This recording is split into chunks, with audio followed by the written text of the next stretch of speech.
This is Devious Dave Rose, professional pariah and all around asshole. And you are tuned in to the greatest, defending, undisputed video game collector on the planet. Casey is Raw.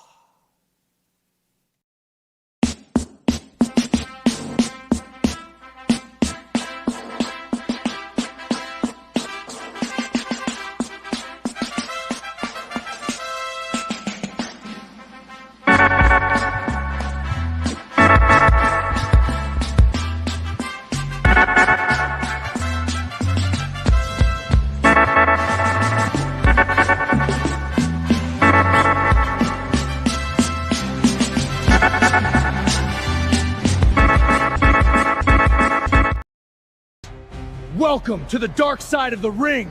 Double review. 2 legends enter. Only one will dominate. Prepare for the ultimate showdown.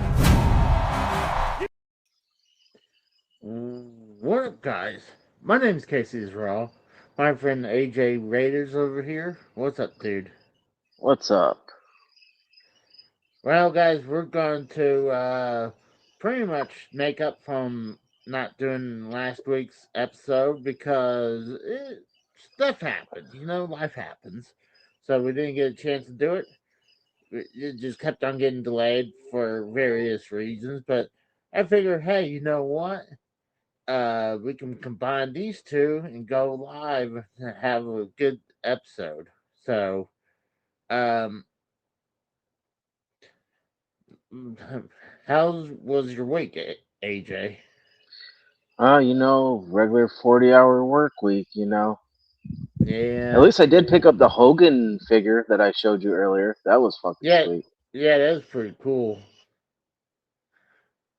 Well, so I did some work on getting it all ready. I got some our bullet points we're going to talk about. I got their Wikipedias. So today we're going to be talking about the Renegade and Mr. Wonderful Paul Orndorff. Their Dark Side of the Ring episodes. I thought they were as good as usual. What about you? I did like the Renegade one. I didn't get to watch the Paul Orndorff. My apologies. I've been so stressed out at work all week, so it's like I didn't get to watch it. But I mean, I watched him in WCW when he was there. Well, he didn't have too much of a long career, so. We got Tex in the chat. What's up, Tex? We'll throw this in here if someone wants to join. Like I always say, if you're gonna come in here, I reserve the right to kick you out if you say something stupid. So, figure put that in there. But what's up, Tex? So, Mr. Wonderful episode was pretty good too, but like I really only known him from his WWF run. Really, obviously known for his WrestleMania 1 main event. I had to look it up and see if he wrestled in any other WrestleManias because it said he wrestled from in WWE from I know from maybe 83 to 88. I'm looking it up. Yeah, 80. Yeah, Paul Orndorff was more mainly a WCW guy than a WWF guy. Well, I mean, he had, well, yeah, but I recognize him from his WrestleMania 1 main event. So I was looking up his career, but I think we should start with the Renegade because the Renegade is very controversial. So that's where we're going to start with him. And it's actually funny. One of the topics ties into one of the key bullet points, does tie into Paul Orndorff. So it's interesting, Brad, that it came up with that. So they were saying how he started as a former exotic dancer with a strong look, long hair, who wanted to become a pro wrestler. I think they called him Rio. I think trying to remember what his name was as a dick dancer, as Arn Anderson called him. He calls him Rio, the Lord of the Jungle. So he was actually trained by Killer Kowalski. That's what Wikipedia says. But yeah, he did the whole thing with the exotic dancer. Uh, what's funny, the group he was doing exotic dancing had the word ultimate in it. And what's funny, he becoming the Team U version, or the rip-off version of the Ultimate Warrior. So it says right here, the gimmick back in 1995, WCW turned him into the Renegade, a clear Ultimate Warrior clone with the face paint. God, I just lost the face paint, similar moves, interest styles, and mannerism, and that is no joke. The only thing that was kind of different is his face paint is the worst idea. Like me and Tex were talking about this on the phone, and how it's just a giant R on his face and on his shoulder. Like, and he had like something like a yellow, red, yellow stripe on the other shoulder. So he was obviously supposed to be a Ultimate Warrior clone, but it was just a bad idea from the beginning. But what was your first impression of him? Oh, the Renegade, pretty much. I mean, the Renegade is a knockoff of the Ultimate Warrior, but I guess the Warrior was at an indie promotion and saw him Mm, wrestle and yeah, pretty much said, like, you know, he wanted to be the Warrior so bad that he actually asked the Warrior if he could have his gimmick, and the Warrior said, yeah, that he had no problem with it. well, he said that, um, pretty much how they said, oh god, what do they call it? Where uh, when someone parodies you, it's It's the greatest a form of flattery. yeah. So yeah, so that was what. So the Salt Monster said they pretty much think that when he did that with the Ultimate Warrior, must have been when Ultimate Warrior was in the WWF, because he Yeah, was that a was no. his late run, the 1995-96, because he was there on like when Nitro first debuted. Hmm. And the what I was understanding from what Eric Bischoff was saying is that they couldn't get Warrior back in 95-96, so they used him instead. But I mean, he got over. If he Yeah, like when he was with Hogan and Jimmy Hart and with yeah. Booty Man, he got over. Yeah, but the problem is at that time, yeah, he got over because I mean, he was just a people were kind of remembering the whole Ultimate Warrior thing, Hmm. but it pretty much it's like how they said they wanted Hogan wanted his win back from Ultimate Warrior, so he figured this is as close as he's gonna get. But even though those two never fought each other, I'm talking about the Renegade and Hulk Hogan. Right. So, but it was just apparently he didn't have a much of a winning record, because I decided to look. about his WCW wrestling record. His WCW record is he got 6 wins, 0 draws, and 41 losses in his Damn. WCW career. So obviously, he won the television title very early in his run. So, like, even right here, it says fast push. He quickly elevated in June 18, 1995. And let's see, how fast was that from his June? Let's see.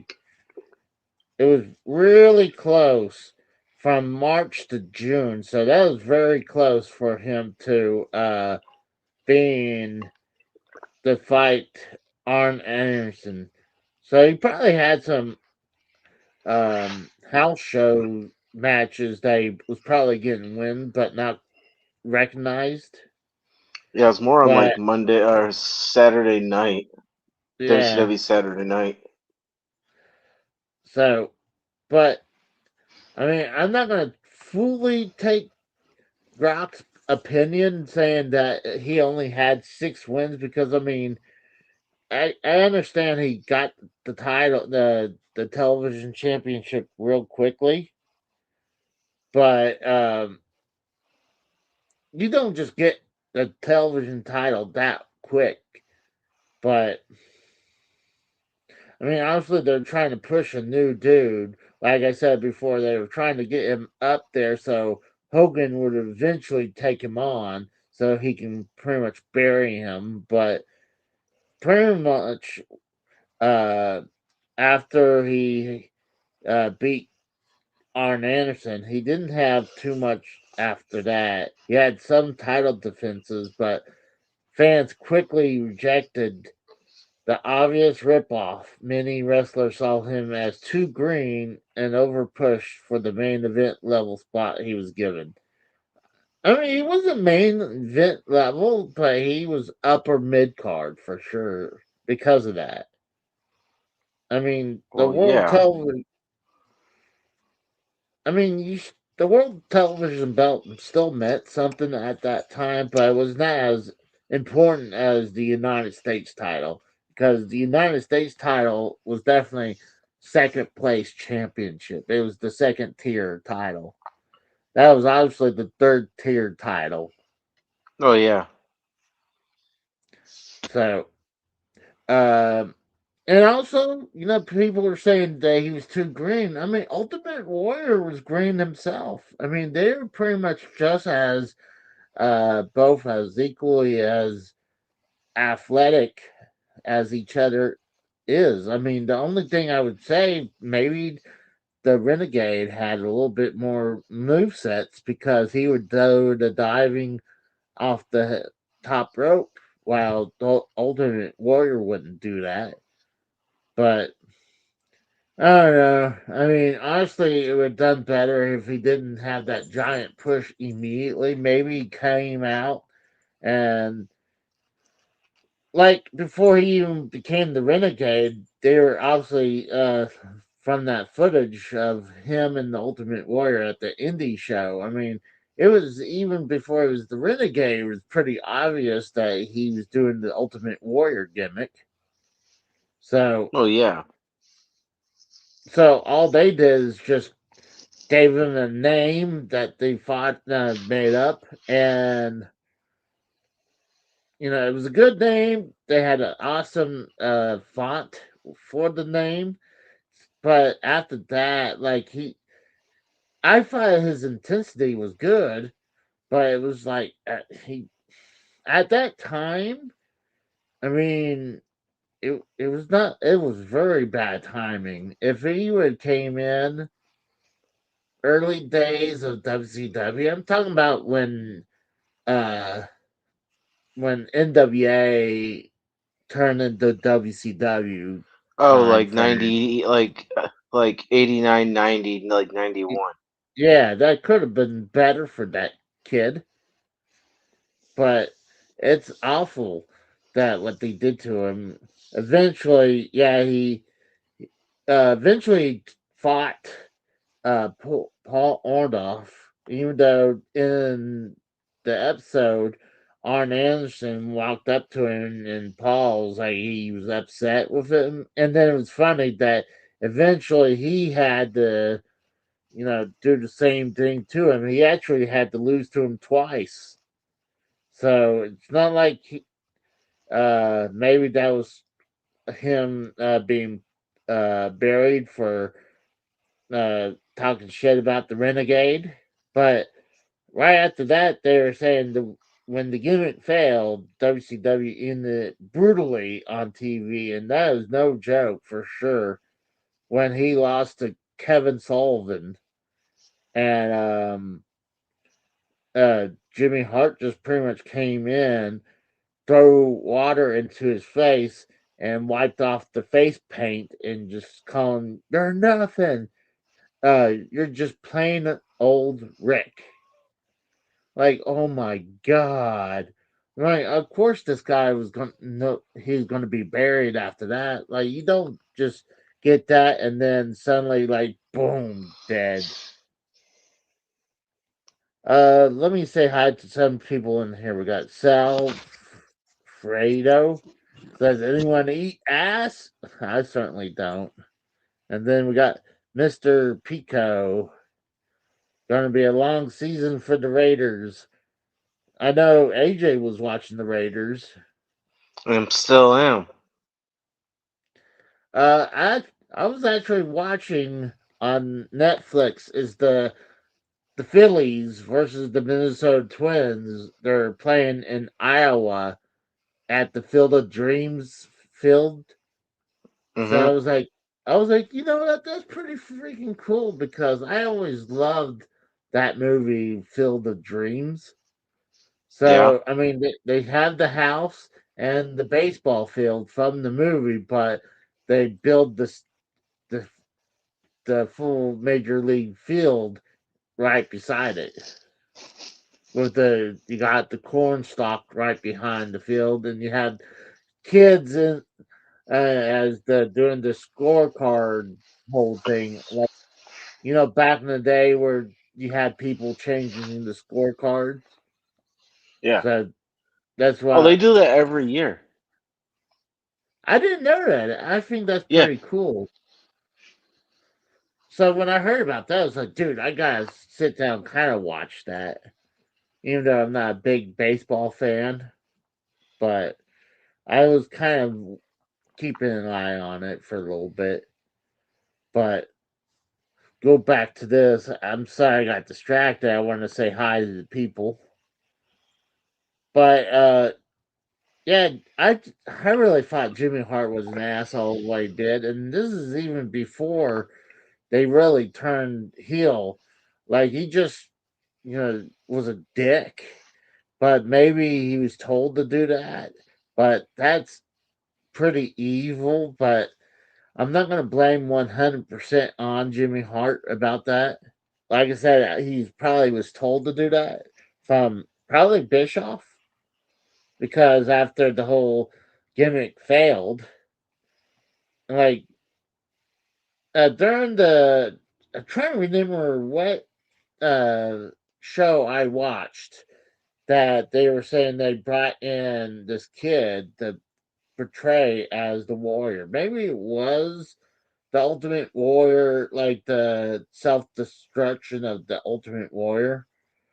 Maybe they brought that up. They were saying we came up with scam.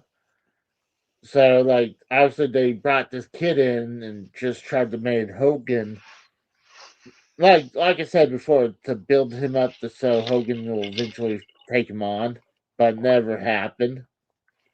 But then he was demoted to jobber status, and he was there for a while after he was demoted. I think he was a part of a tag team, but he was no longer during the whole Ultimate Warrior gimmick. He almost looked like a gay biker gimmick, almost, or a gay biker dancer, or like a dick dancer in WCW. He was a part of a tag team and still sucked there.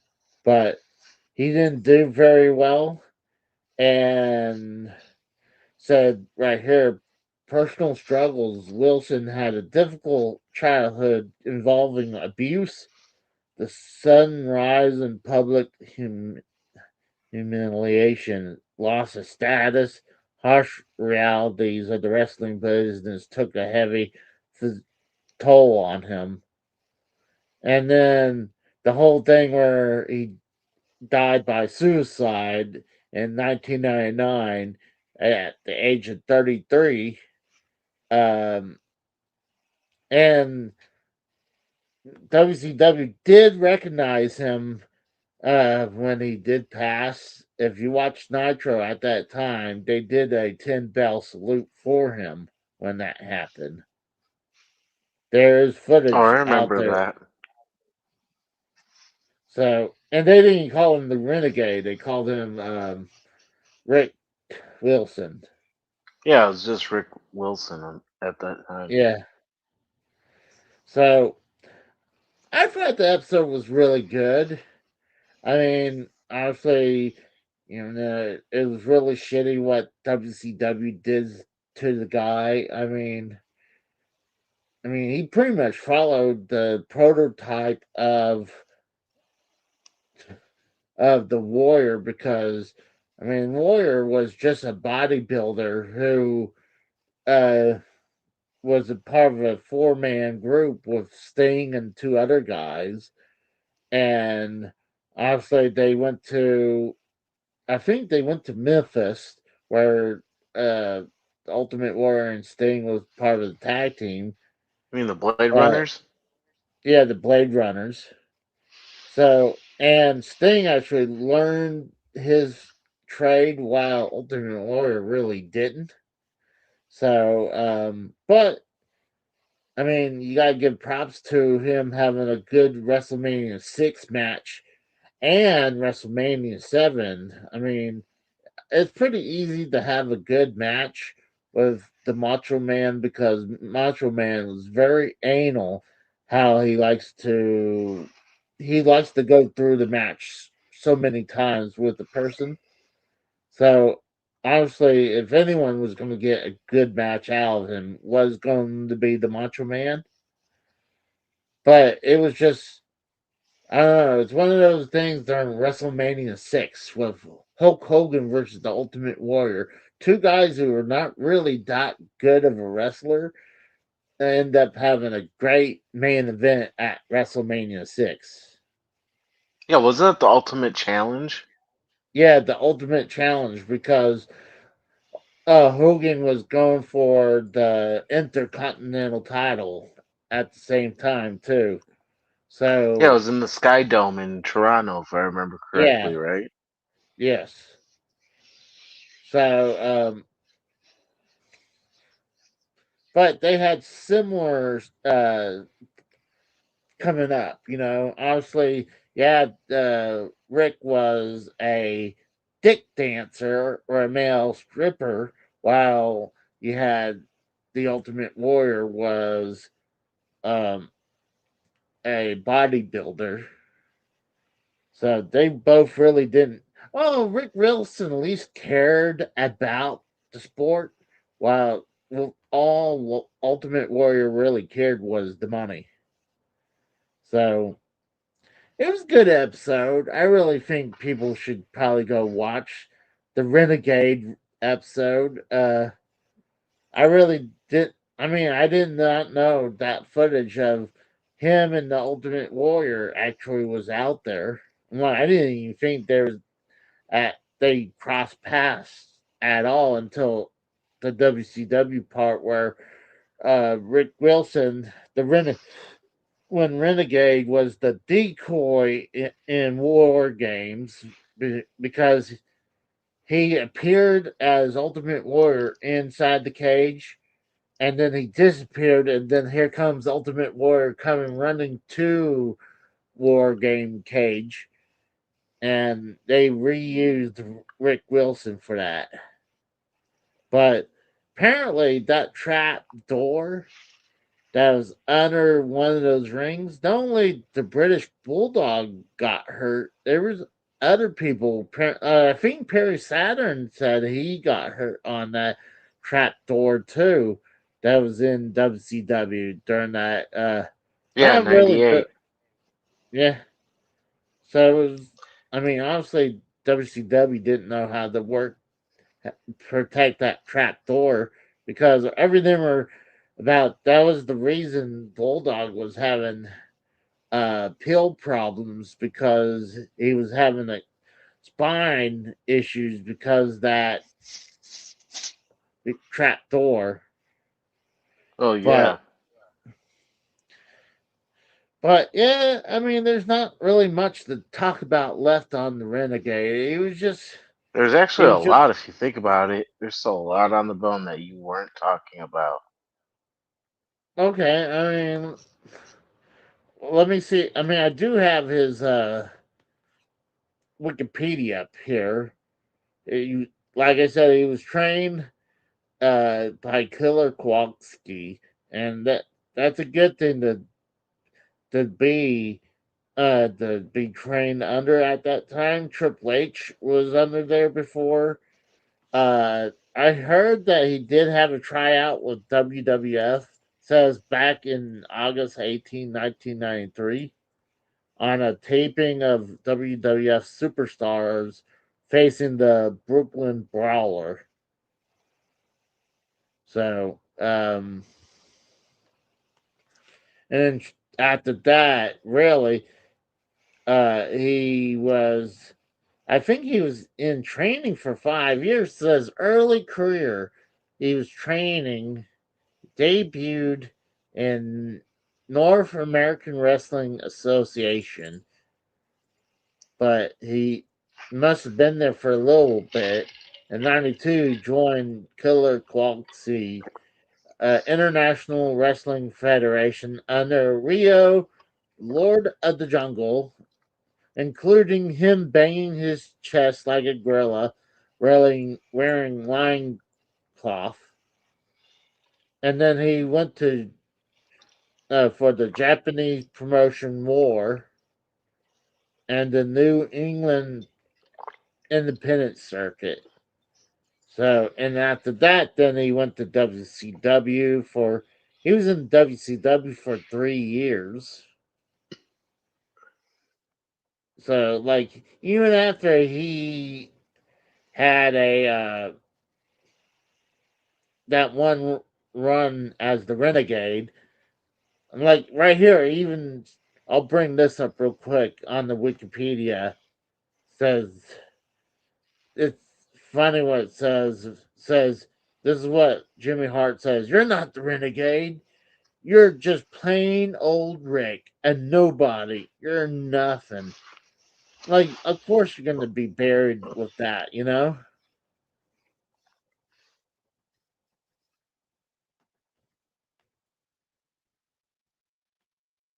But after that, it says had a gradual decline. He had a losing effort towards. He lost to Lex Luger. He just kind of like had a shit run as a jobber. Really, he obviously his biggest run was in WCW. He didn't have anything really after WCW. Um, and then this whole thing with his girlfriend at the time says they brought up saying this one woman he's dating. Wilson did die of a self-inflicted gunshot wound to the head in 1999 at the age of 33. The police said that he was arguing with his girlfriend who lived with him in the home when he suddenly pulled out a pistol in the kitchen and shot himself. But they kind of made it almost seem like she heavily was trying to kill him in the episode. I mean, I kind of got that feeling that they're trying to implicate her as, well, she really killed him instead of him causing it suicide. But that's really all I know for the Renegade. You got anything, AJ? Your thoughts? Well, uh, did you? I got cut off a little bit ago with the internet, but I was gonna say was Oh, sorry. the Doctor Ash. No, it's not you. It's the internet. The Doctor Ashton actually prescribed him a lot of painkillers. Oh, really? Just like a lot. Yeah, you didn't watch that part of the episode because I thought they that was. dropped they name dropped Benoit about it too when they were in Was, Atlanta, Georgia. Because hold on, Benoit wasn't got that pissed the. off about it. Hold on, wasn't that the episode before this one, though? Well, hold on. No, we. Uh, I'm trying to remember. We did the. I'm trying to remember what episode we did before this one. Because I didn't think that was part of this episode, but I'm like, I mean, I guess that is during that time frame. But Yeah, but I mean, yeah, I mean, honestly, that Phil Aston guy, I mean, he was a bad apple as a doctor. He was prescribing drugs to a bunch of wrestlers, and actually, at that time, it was pretty easy to get pain meds, even all the way up to the later 2010s. It was still pretty easy to get pain meds, but nowadays, obviously, it's way harder. You have to go to pain management and then finally get pain meds. But uh, it, it is crazy because I mean I know how for Chris Benoit he was prescribed him a bunch of steroids. And at that time, if you had a prescription from a doctor, it was pretty much okay under the WWE Wellness Program. hmm. But even though I believe they were prescribing him 10 months of steroids every couple weeks or something like that for Chris Benoit. I'm like, Yeah, that's insane. And talking about that, dude, uh, next year will be the 20th anniversary of the Benoit yeah. tragedies. I mean, I would love to talk about it again, but we just did it last year, a few days before the actual anniversary. But I feel like if we do it again next year, I feel like we're retreading uh, pretty recently. You know what I mean? Like, or do you think that'd be okay to do another repeat of it because it's the 20th anniversary of it? I didn't hear it because the thing went out again. I don't know if it's my Oh no, internet or yours. I don't know what it is, but can you I repeat hear what you you. just said? I was saying we did it last year, but if we do the whole thing about Benoit again next year because of the 20th anniversary, you think that would be too early of us doing it again, or you Well, think you'd it'd have be to okay? do it in June of that weekend Mm-hmm. because it would make more sense. Do you think we'll have a lot of people competing to do that? I mean, I'm sure people are It going to really realize. depends. I mean, everybody has talked about that. They've literally beat that subject like a dead horse. I mean, honestly, that's the same way with the who killed WCW, how that went out of business. I mean, Yeah, that's been I mean, really, it's your call, honestly. But I mean, I don't know how many people will actually be doing it. I mean, because it is a touchy subject, and of the situation of what Mm, happened.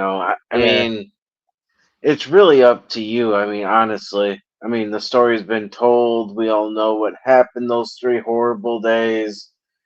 3 people lost their lives that shouldn't have. well, two of them And, shouldn't have. The one well, that I think all 3, honestly, because he should have never killed Nancy. He should have never killed Daniel, and he should have never killed himself. That's just common yeah, sense. You lose 3 people. And not to mention that, back in those days, people are actually taking chair shots to the head unprotected and not how they do it nowadays.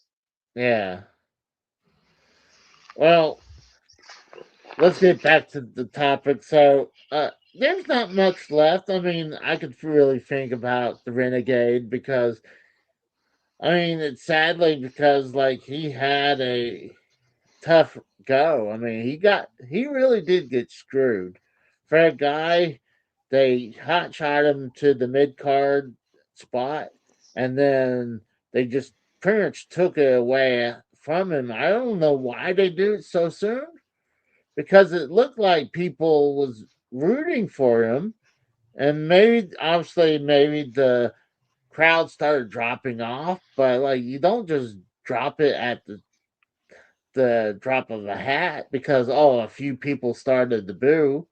Like at least give it a shot. I mean, even at Yeah. that oh well, even No, at no, that no. time Go ahead. they still had the red and yellow Hogan. This is before the whole NWO happened, Yeah. so it was Yeah, this was so 95, 96. yeah. So I mean, they were still doing it. So and they were booing the shit out of Hogan all the way till then. So I mean, what's the Well, difference?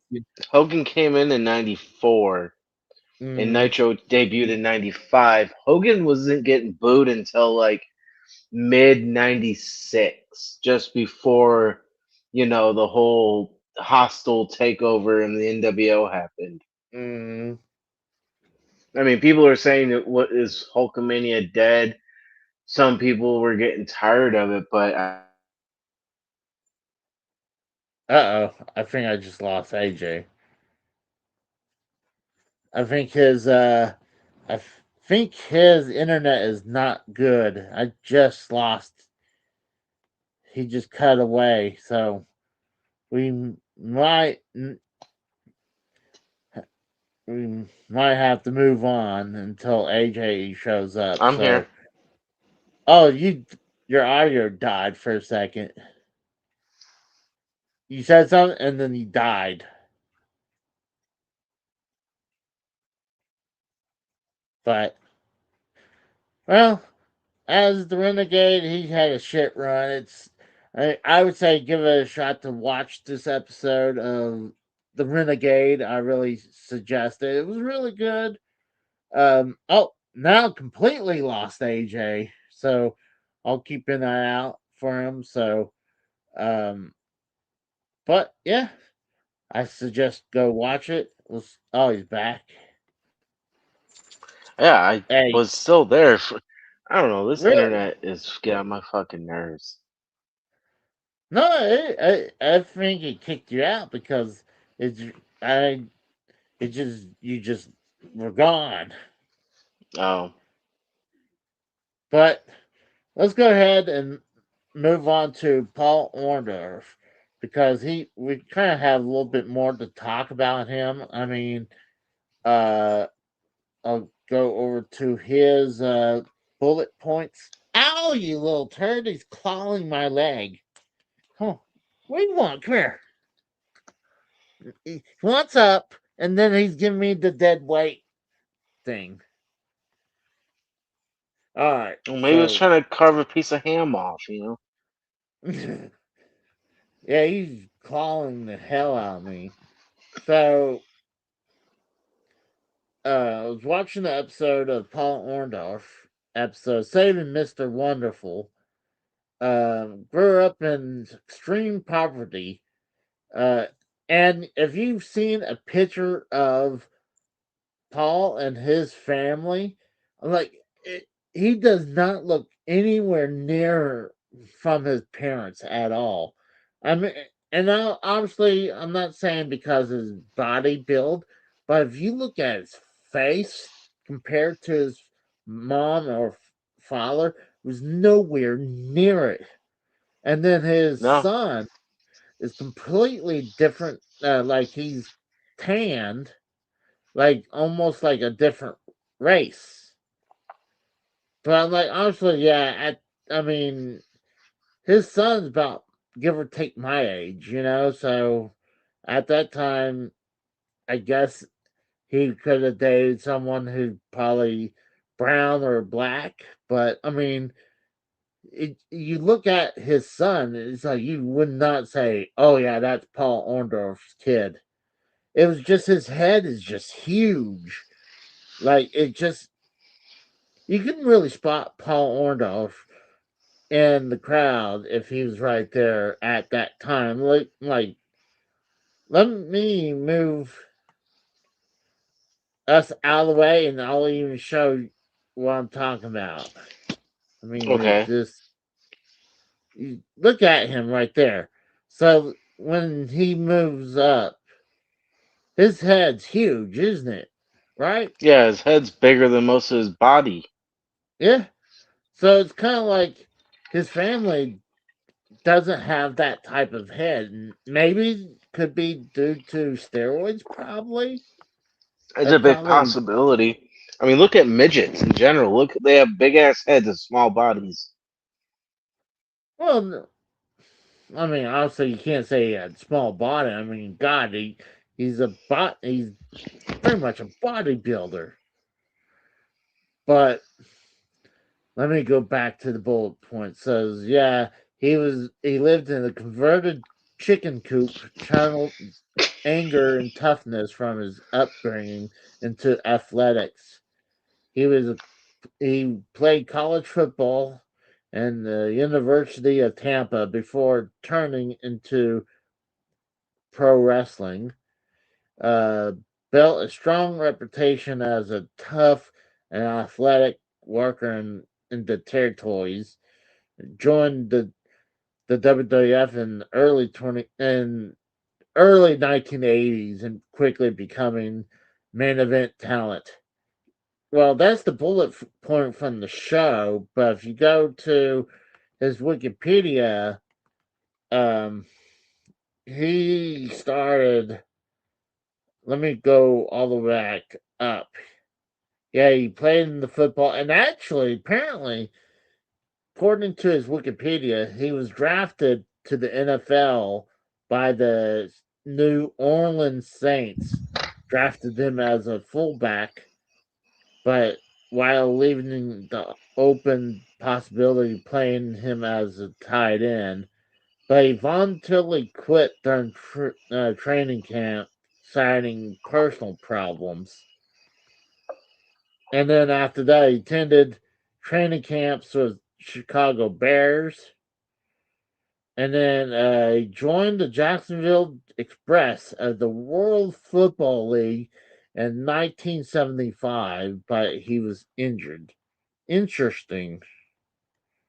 And I never heard this Jacksonville Express, and I never heard about this World Football League either. But it was Me either.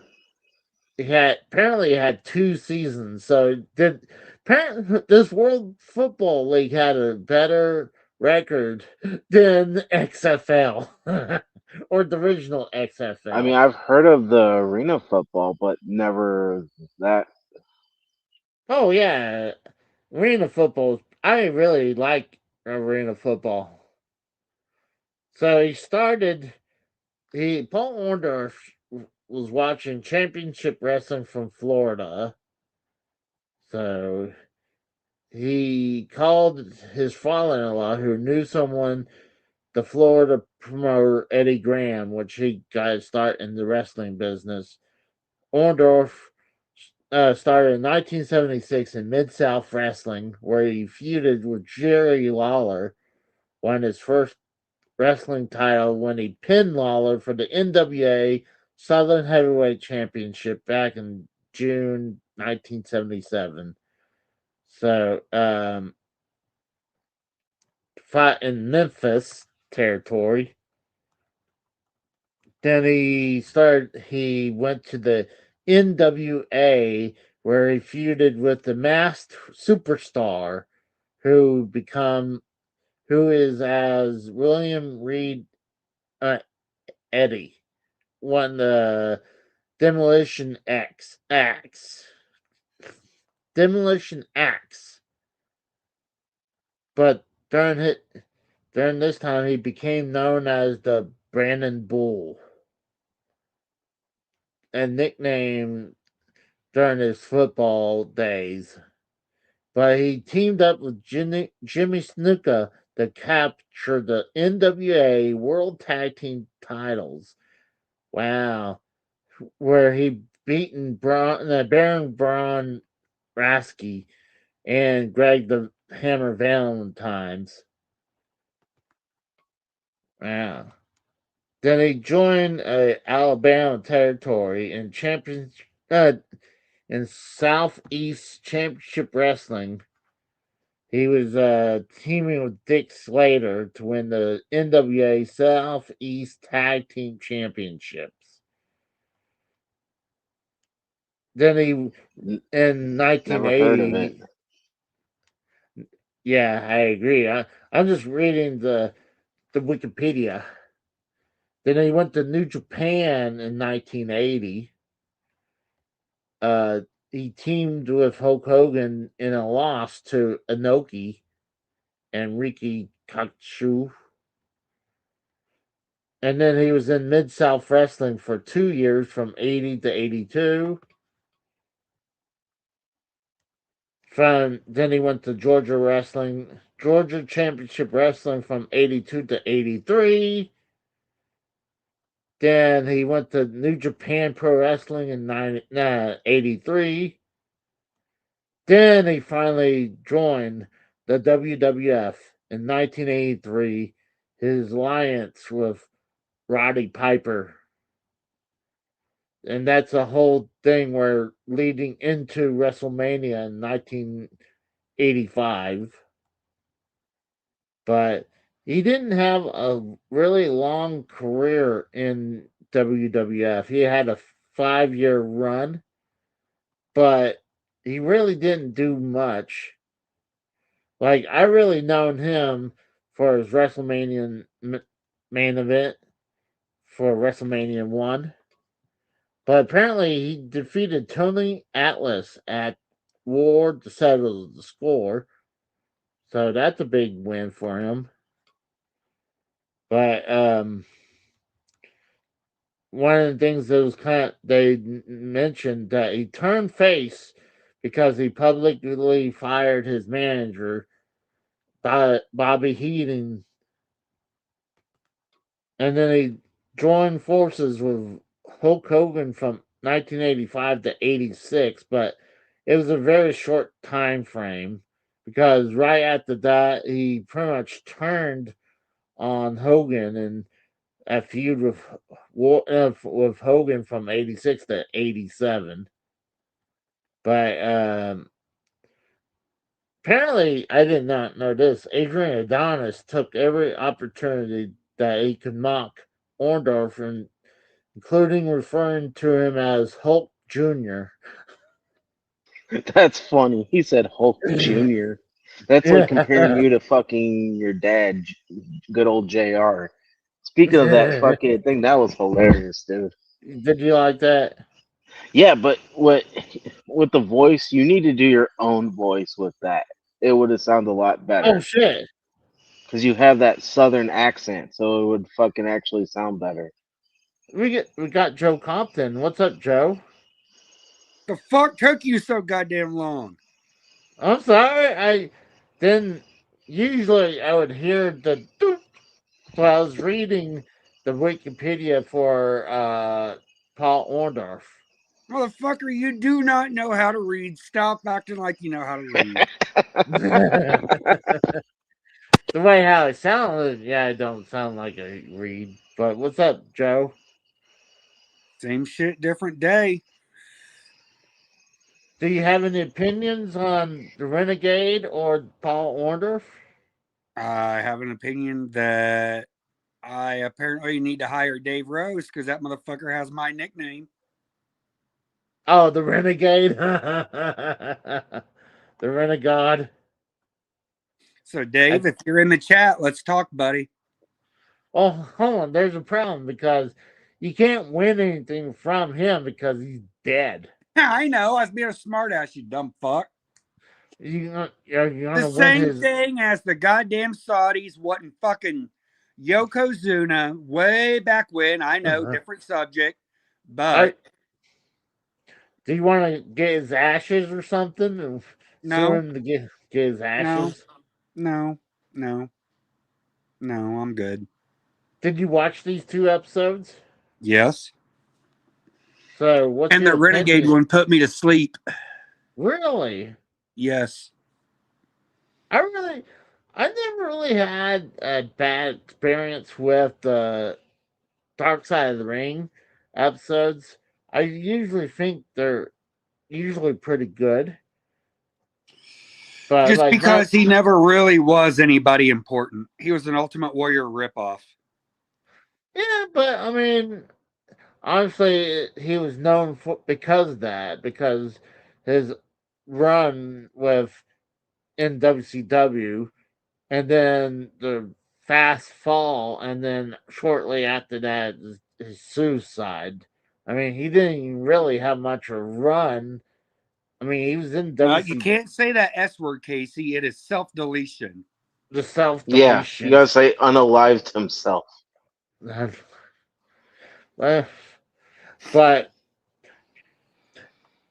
yeah, so I enjoyed it.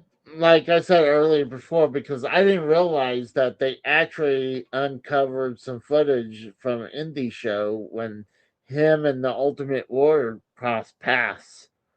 I'm like, wow. I mean, where the hell they dig that up from? I'll let them know that. They got their connects. I'm sure they did, but I'm like, I mean, it's just crazy how these two, even before his Renegade days, that Ultimate Warrior just happened to came across this guy, gave him his blessing of, you know, imitating his gimmick. But he probably knew that he wasn't going to go anywhere much further than he probably didn't think he'd go past Independence. But Well, you gotta remember this, Casey. A lot of wrestling and wrestlers, they take a lot of gimmicks from other wrestlers in general, too. oh yeah, and not only that, a lot of them would take them from obviously from TV shows, movies. Movies, yeah. I mean, come on, look at Sting. He took Brandon Lee's Yeah. character, the Crow, and he went up in the stratosphere. Come on. Oh, and look at Magnum TA. Obviously, he was named because of Magnum PI Right. because it kind of looked like Magnum Speaking of PI. that, nice stash there, Joe. Looks good, bud. Thank you, bud. Kind of look like Mario with. With a Ford hat on. Ah, found on road dead or from a rebuilt Dodge. All right, here. Here's the real reason I showed up. I just wanted to remind both of you nobodies that Tex and I are the best. Y'all are beneath us. Casey, you need to lose about 500 pounds before you become anybody of any great relevance. Thank you and have a good night. See you, Joe. He's trying to work That, himself into a shoot. He's putting himself over. was that a Jeff Jarrett laugh at the very end? Ah I did my job there. You know you're still here, right? I I mean, hey Joe, you're still here. You know that? I'll move him down. That's funny. But Jeez. he's still there. He's in the background. He's in the backstage right now. But I don't. I think what if he. I think a lot of times if you're on mobile, that if you think you close the app, you think you Yeah, closed it, you have to really go further than that because yeah, if you just think you closed it, sometimes you don't. So that's probably what happened. that's But true. and I think sometimes Kratos does that too because he would be gone and like he would just be still there. But You got it uh wrong. It's not Kratos. It's Token. token. It even says it on his thing when he pops up. Yeah, Token. I did invite both him and the Rose over here, but he was watching another game. Actually, he was playing a game, and I think he said he was watching football too. Oh, he's probably watching But his Miami Dolphins. but going back, well, no, the Dolphins was the Rose. Yeah, I that's what I'm don't, saying. but going I didn't back, even know Kratos likes football. I thought I think he's a. I could be wrong. I think maybe he's a No, I don't know. I was about to say Baltimore, but I was probably thinking of someone else though too. Hmm. But shortly after his heel turn on Hogan, he suffered a neck injury while weightlifting that caused neck nerve damage and visibly atrophied his right arm, and he delayed having surgery and treatment to protect his high paying spot in earnings. So slowly, especially during his WWF days, I mean you can see his left arm still built while the other one's slowly, being squeezed. Deteriorating. Yeah, slowly being smaller. So Deteriorating. yeah, and then it was really bad when he was in WCW, but he took some Hey, time he was a on. horseman, damn it. He That was a mattered. was he a horseman? Yeah, he was a horseman. Well, let's see. I didn't realize that. Yeah. He actually went to different other companies after this,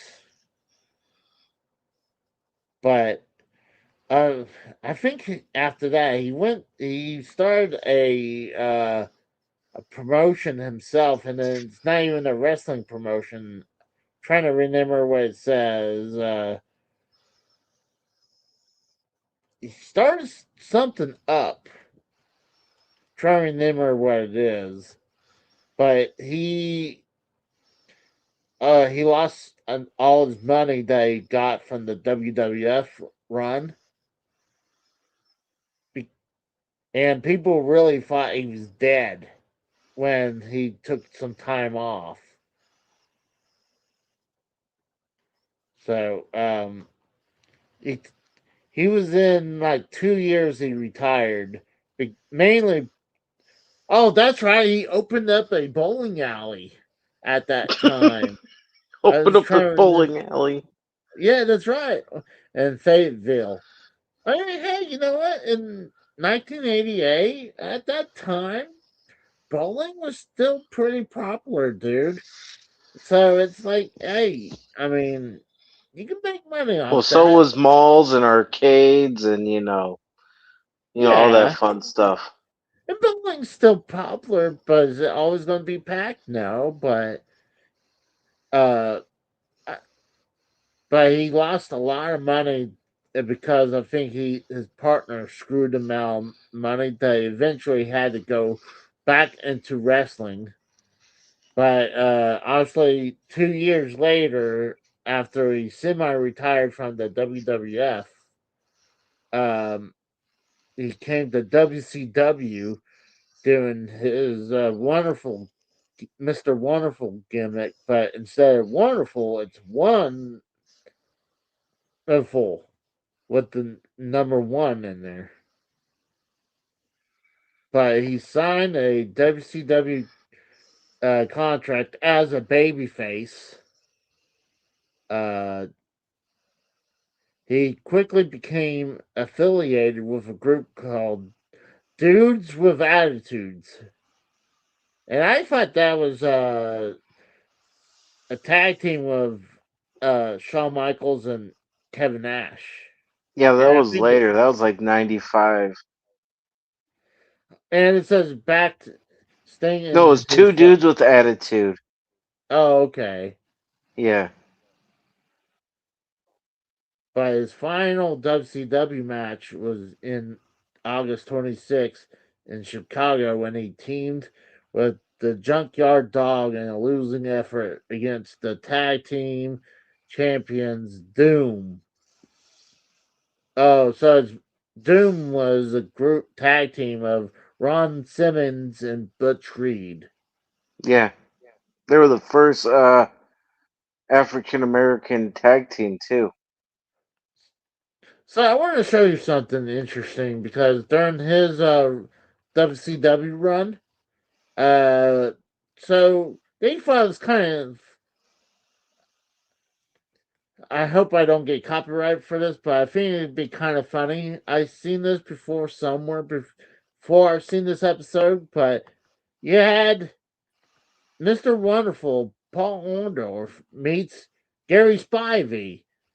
And if you don't know who Gary Spivey is, well, don't worry because it's not like you was under a rock and didn't know who he was.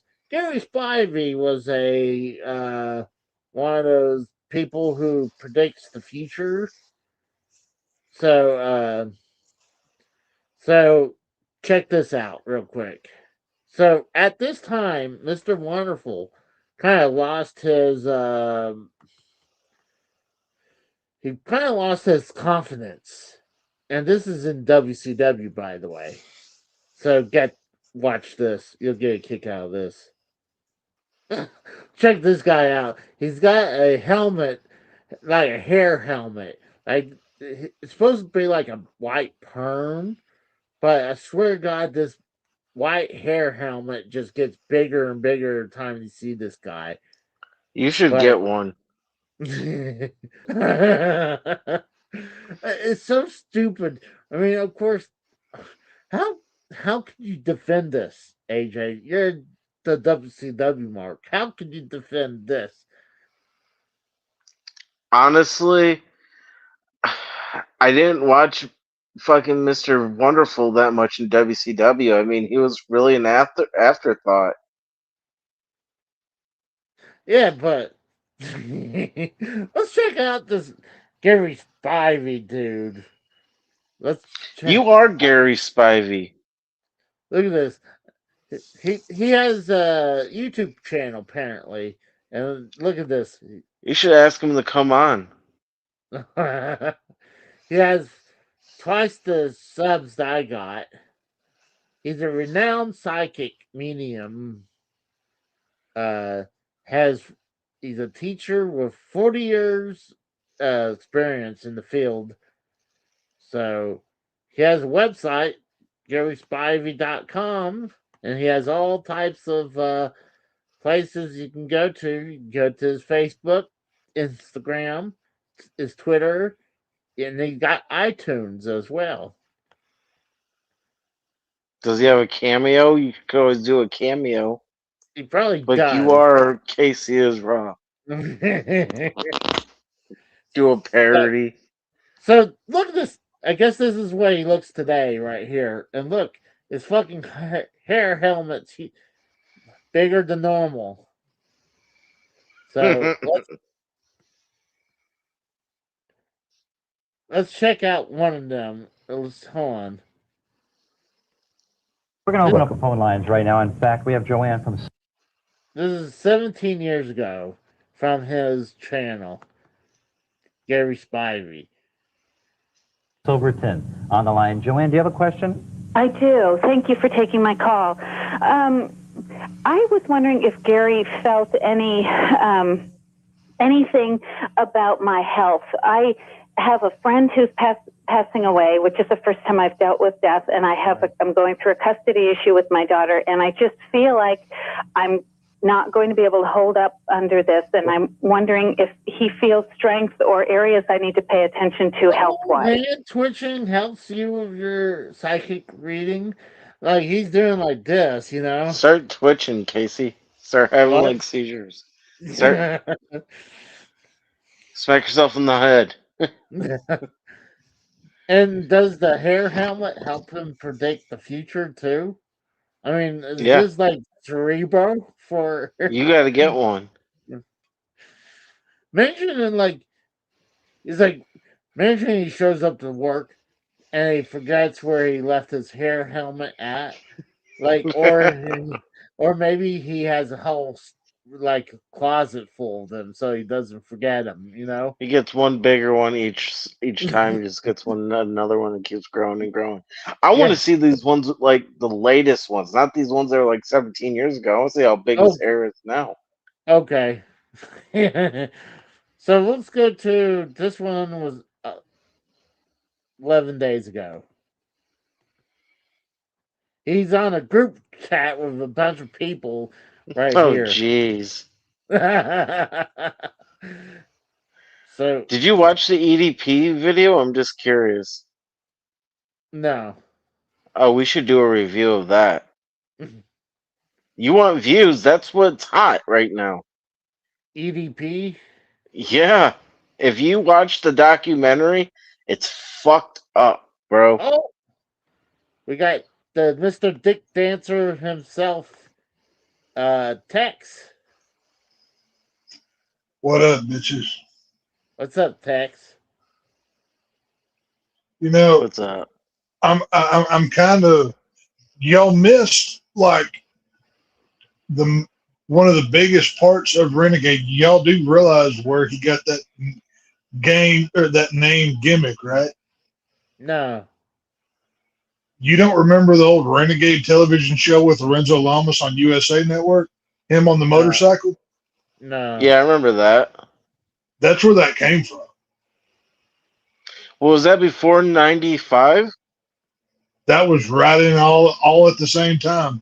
But Oh, that was okay. where that came from. Yeah, that was where that was the whole thing of where the Renegade, like, I mean, that was one of like that Xena Warrior Princess, or, Hercules. Yeah. That show had like one of the greatest entrances in '90s TV, and like that's where that kind of name gimmick thing kind of happened or whatever. But yeah, I didn't. I mean, unless I missed it, I didn't hear y'all say that. But I'll just Yeah. checking. No.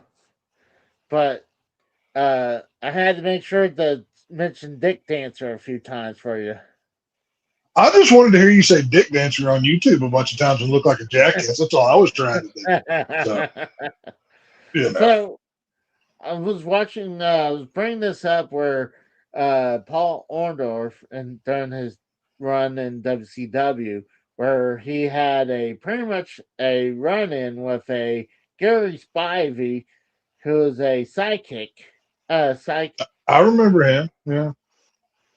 So I watched the skit from that. So apparently, Gary Spivey has a YouTube channel, and he Okay. was on. Doesn't He's everybody doing have a YouTube channel now? It's kind of that's part of the true, problem. true, but apparently Gary Spivey was doing a group chat. Uh, so his hair helmet I called grew. At that particular. Let me go past. Not only his hair helmet has expanded, now he's really like filling out his eyebrows with like those like fake eyebrows. Look how There's three gimmicks going on there.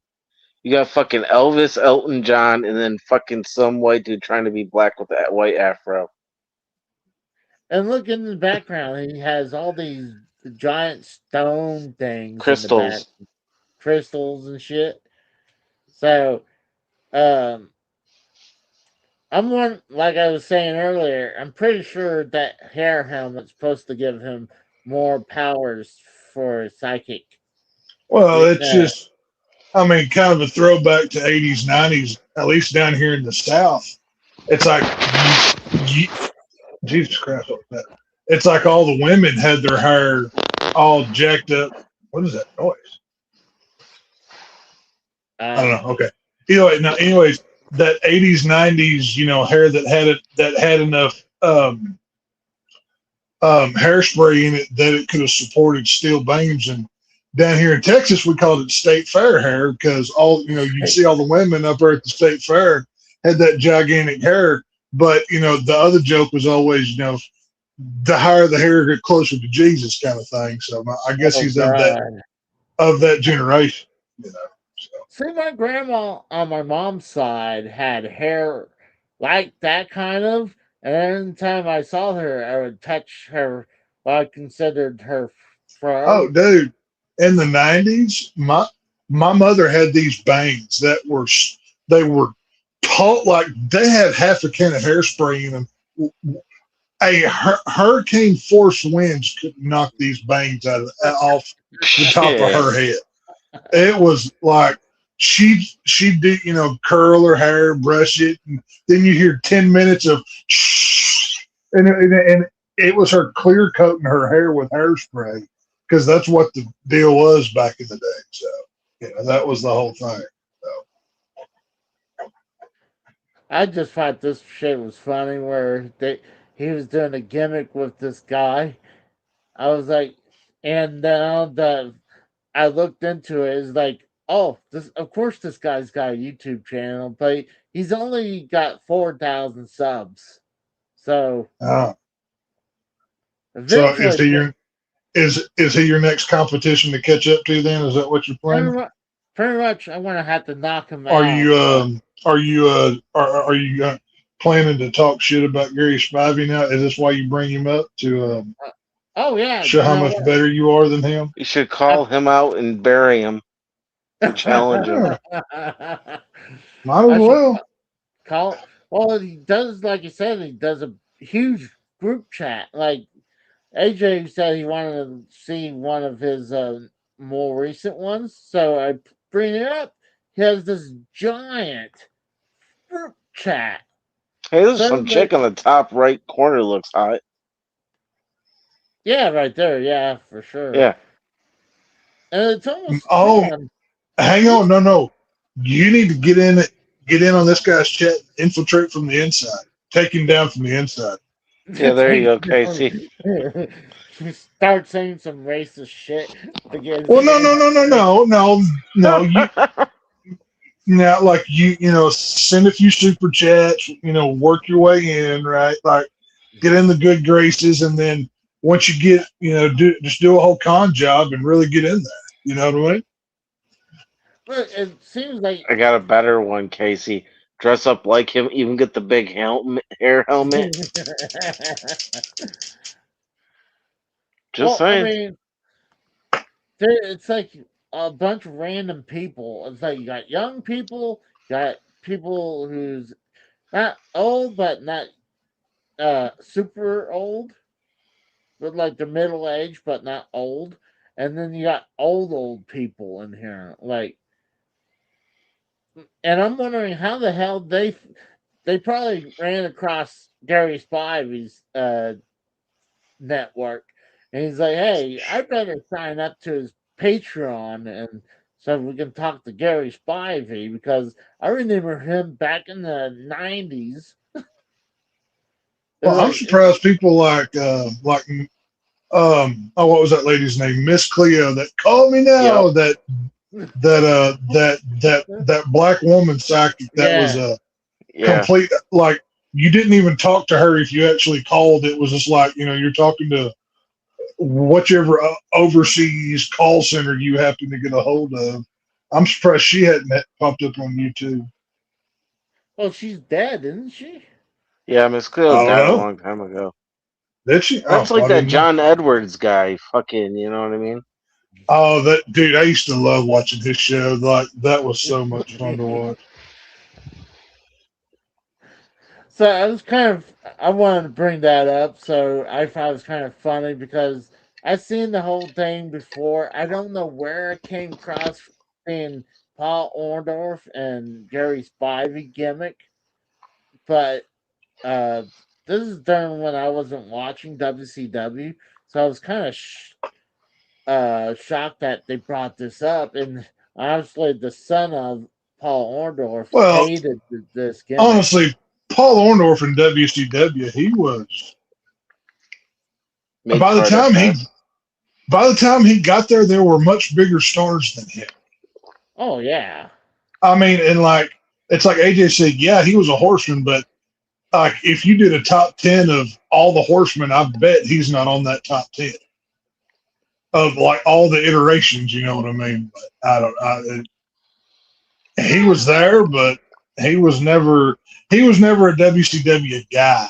I mean, he was because he got there in that period. Like he got there, he was there before Hogan, before all that. When WCW was like lower, you know, still not great. And then, you know, Scott Hall, Kevin Nash, Hulk Hogan, and the rest came along, and he was kind of whatever. well, I'm trying to look something up because here it is. Actually, trying to find where Paul Orndorff's kid had to do a video so that they can try to get him out of the hospital. This is during COVID. Like, I didn't realize they posted this, but apparently, yeah, he was in the hospital. Like, he was near death at that time, and he looked horrible. That's but going back after his WCW run, he went to the UWF, the Herb Abrams UWF, and then he went to another group called AWF, the American Wrestling Federation. Not the same promotion as the AWF.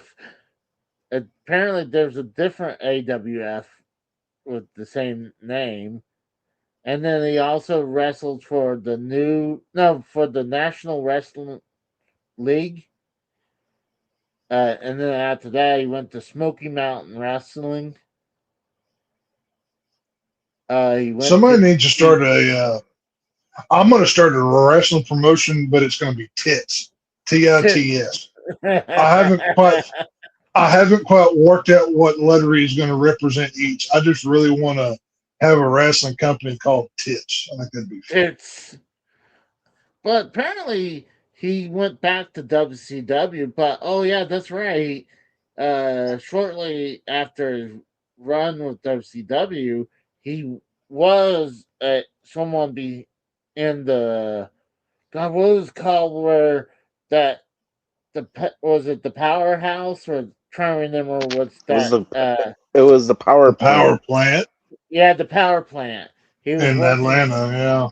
Yeah, he was working back there. But yeah, he was working back in WCW in late '92. So he was, like AJ said, he apparently, I guess he was more of a WCW guy because he was there way longer than his WWF run. Yeah, I mean, He, hell, sometimes you can look at it two ways. This way, uh, Kevin Nash and Scott Hall were technically more WCW guys than they were WWF guys.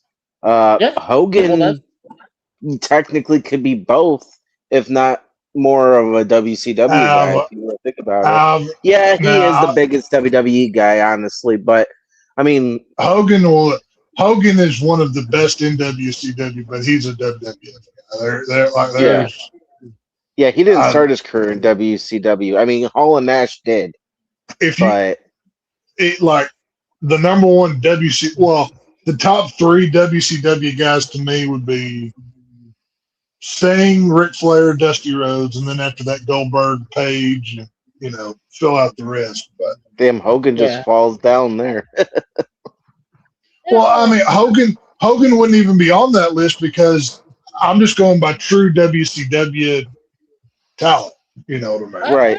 Well, I mean, but who actually put over a lot of or made money in the business in Well, WCW? It was actually, Hogan.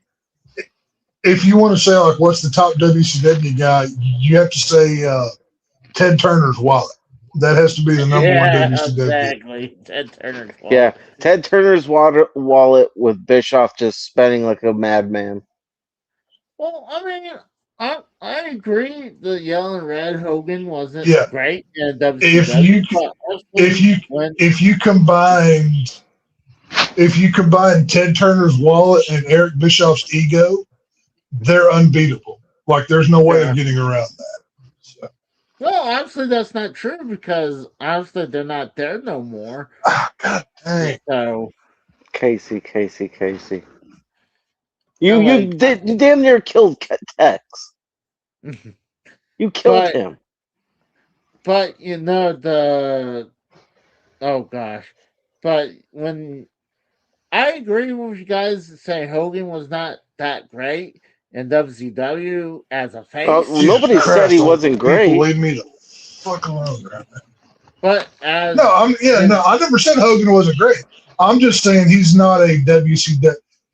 If you don't want to go by the true measuring stick of who belongs to what company, Hogan will always belong to WWF, even though he didn't start there. But he had how I how I define where somebody fits like a WWF, WCW, yada yada, whatever, yeah, ECW. Where did you establish your fame? Where so you have people like Scott Hall. Well, yeah, they he starts in WCW, he goes to WF, then he comes back to WCW and is established as Scott Hall.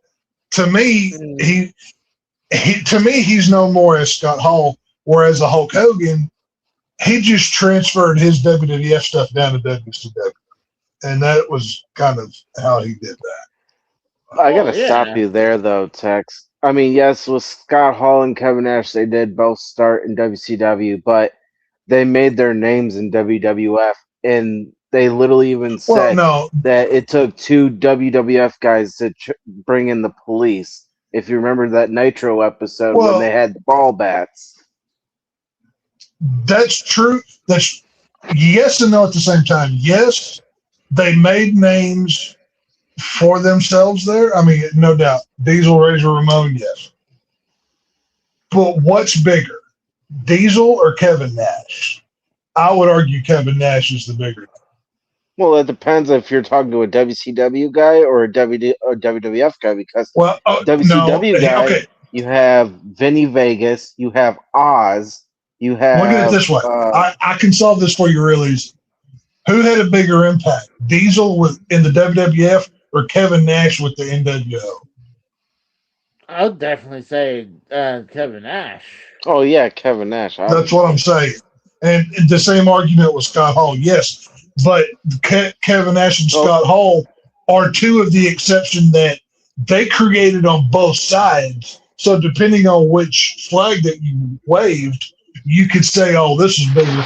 But there's no arguing the significance of the New World Order, and those two guys are directly responsible for it. So that'd be my argument. true, but honestly, I think Scott Hall is bigger in WWF than WCW. Honestly, because a lot of people still to this day love the Razor Ramon gimmick. And I mean, how they did him in WCW with him being the drunk over being the bad guy in fucking WWF kind of takes the edge on in WWF's favor with him. But that's just my opinion. Well, see, I mean, that's the whole thing. But like, I mean, and of course, we're on a side tangent of it. Neither of these things are Renegade or Paul Orndorff. But Well, at who this gives a point, if shit? they're just bottom of the barrel, we're just spitballing. But like, when it comes down to it, like the one thing that I was going to bring up with the Renegade, I was in and out whenever y'all were talking about this, but like I watched I found it on YouTube, like somebody had stolen it and posted it without commercials. Like less than half of the episode was even wrestling stuff. It was like very little to none. They had the pre WCW stuff and then WCW, of course, and then that's literally it.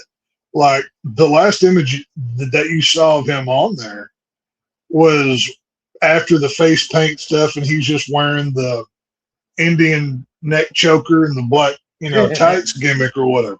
Like he couldn't be more generic.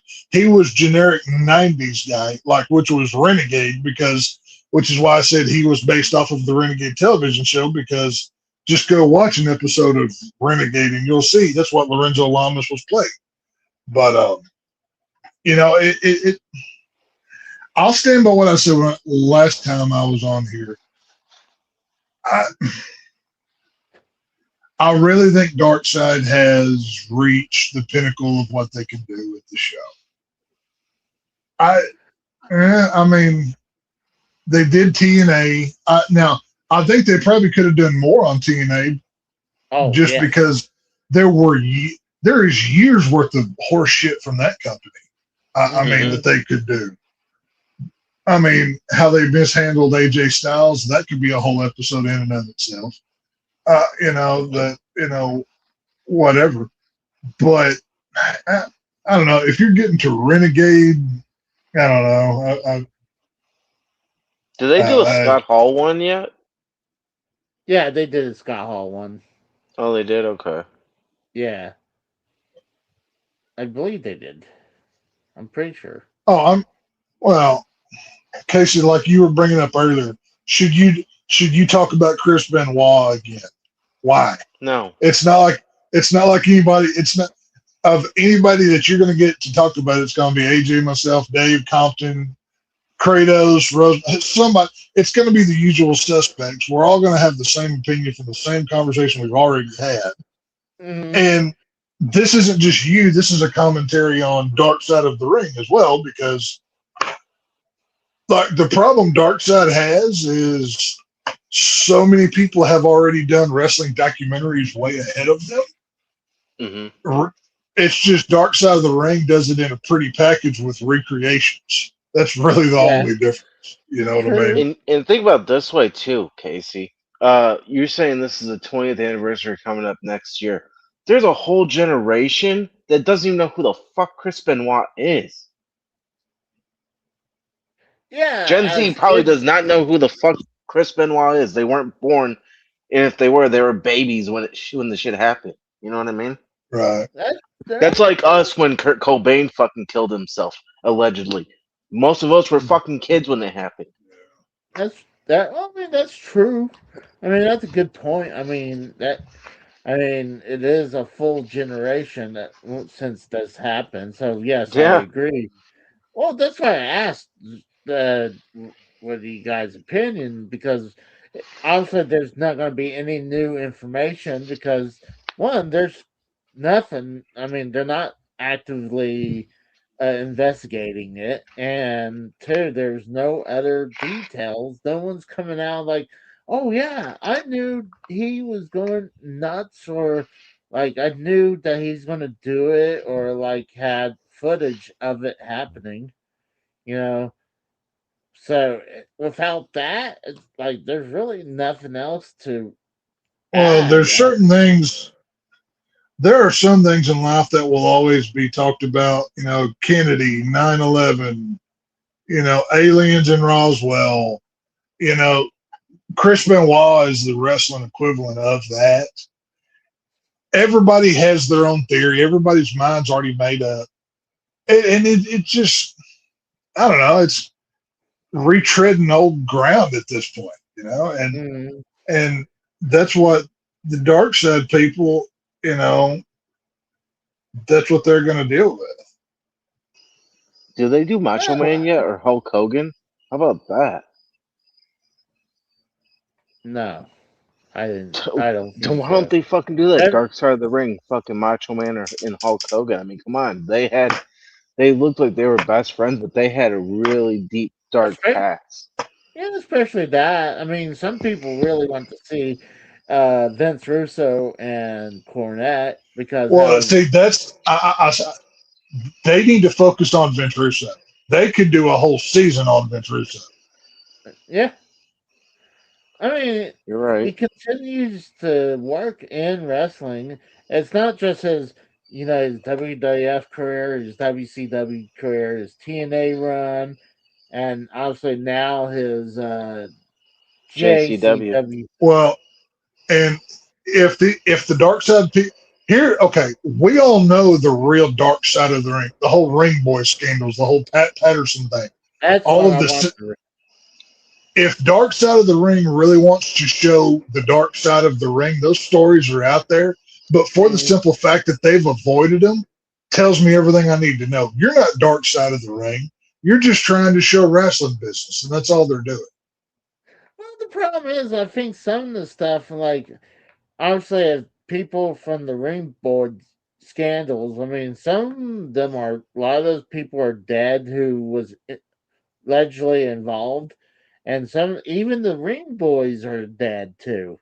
So, like, I mean, you would have to talk to the family members, and Vince McMahon ain't going to talk about it, and no one from WWE There is you going to go. talk about You it. just brought up one. Vince McMahon, Dark Side of the Ring of him. Yeah, That motherfucker's but got so much shit in his closet. Just air it oh out. yeah, I mean, that would be a good one too. But How he I killed the mean, territories, killed Well, WCW, bought it. Fucking, come on. here's the Ruined problem with everything. the one of the biggest problems with Dark Side of the Ring when they're covering 80s wrestlers. Okay.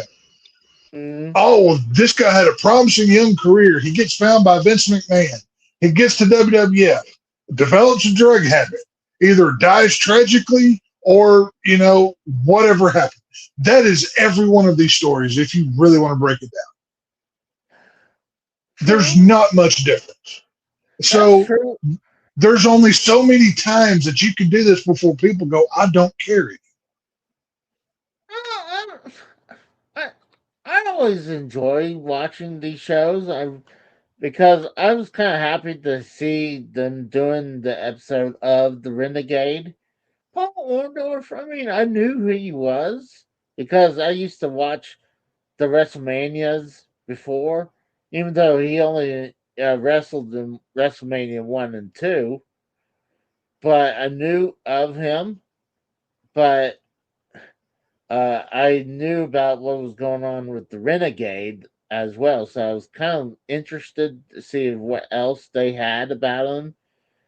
But uh, I is there episodes that were better than others? Yeah, I mean, honestly, I really enjoyed the three parters of TNA, but there was some stuff obviously they totally left out, and like there's so much meat on that bone that they didn't even. It's like they took a one bite out of a chicken wing, and they're like, "I'm done," and like they just put the chicken wing down. When there's so much meat left on it. But I I mean, just, I mean, honestly, I think wrestling as a whole is dead, whether it's in ring, out of ring, whatever. I mean, wrestling, like, that's one of the things I will give people like Jim Cornette credit for. Years ago, he was calling out. I mean, now to be fair, he was also guilty of doing this, but the more of the more you expose the business, mhm. the worse it becomes. And honestly, whatever. I mean, it's you know, wrestling was better before. Now it's oh, Well, there's one man you can blame for all that, Vince McMahon, for exposing the business. Well, it's not only that. I I mean, would say more than that, but I would say not only you blame Vince for that, you also gotta blame the internet because honestly, if not all these wrestlers go on YouTube and and tell their stories behind the scenes, like, all their stories, and like all about kayfabe this and kayfabe that. Like, honestly, a Right. lot of this stuff. It's like back in the '80s and even the early '90s, they used to keep the heels and face separate. Nowadays, the second you walk through that curtain when you come back, uh, if you're like in the main event where you had a great match, like you'll have faces and heels right there ready to hug Well, each other. here's the problem, and I'll bring up two examples to show both sides of this. Obviously, okay, when you go watch a movie, you know Indiana Jones is not real. He's not really running away from a gigantic boulder and, Don't tell that to Casey. He still thinks it's real. saying Kalima and ripping people's hearts out, right? That's not actually happening. We know it's not real, which is not a problem. And, the movies will show the behind the scenes footage of how they created that boulder and what Steven Spielberg did to do X, Y, and Z. And it enhances your watching. Because now, I mean, number one, if you're going to movies and thinking they're real, I hope you're wearing your helmet extra tight because you've been hit on the head too many times. But that's the majority of people's favorite stuff about movies is, and people complain about this with Blu-rays, is they don't put the behind the scenes on Blu-ray discs like they used to with DVDs. They would have full out documentaries on Blu-rays on DVDs, whereas now with a Blu-ray that costs twice as much, you just get the movie. And that's it. That's all. Yeah. But with the wrestling business, here's the difference is that they aren't portraying themselves as a fictional movie. Yes, you want to call it sports entertainment or whatever you want to call it, it's the same thing. It's a different medium, and the more you expose it, just like wrestling is more akin to magic shows than it is a television show. And it's all an illusion. If I know how you cut the lady in half with the saw in the box, I'm not going to care.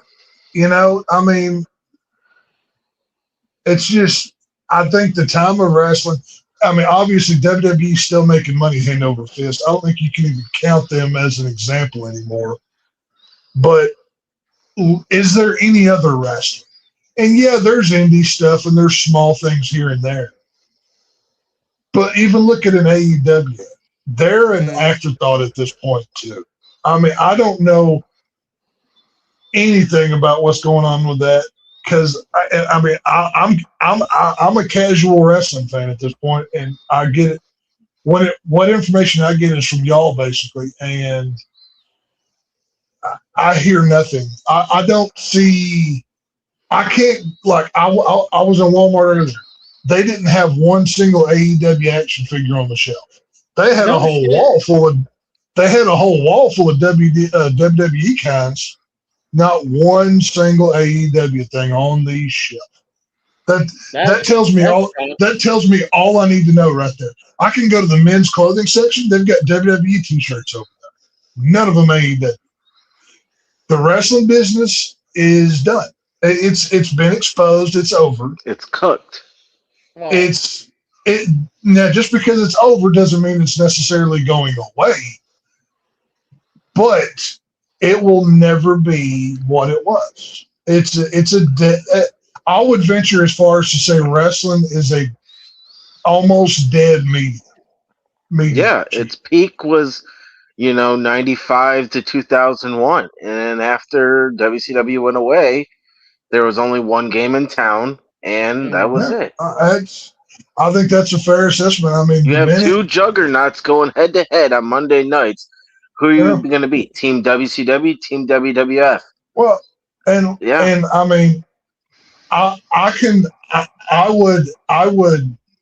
would put something like NASCAR in there as well.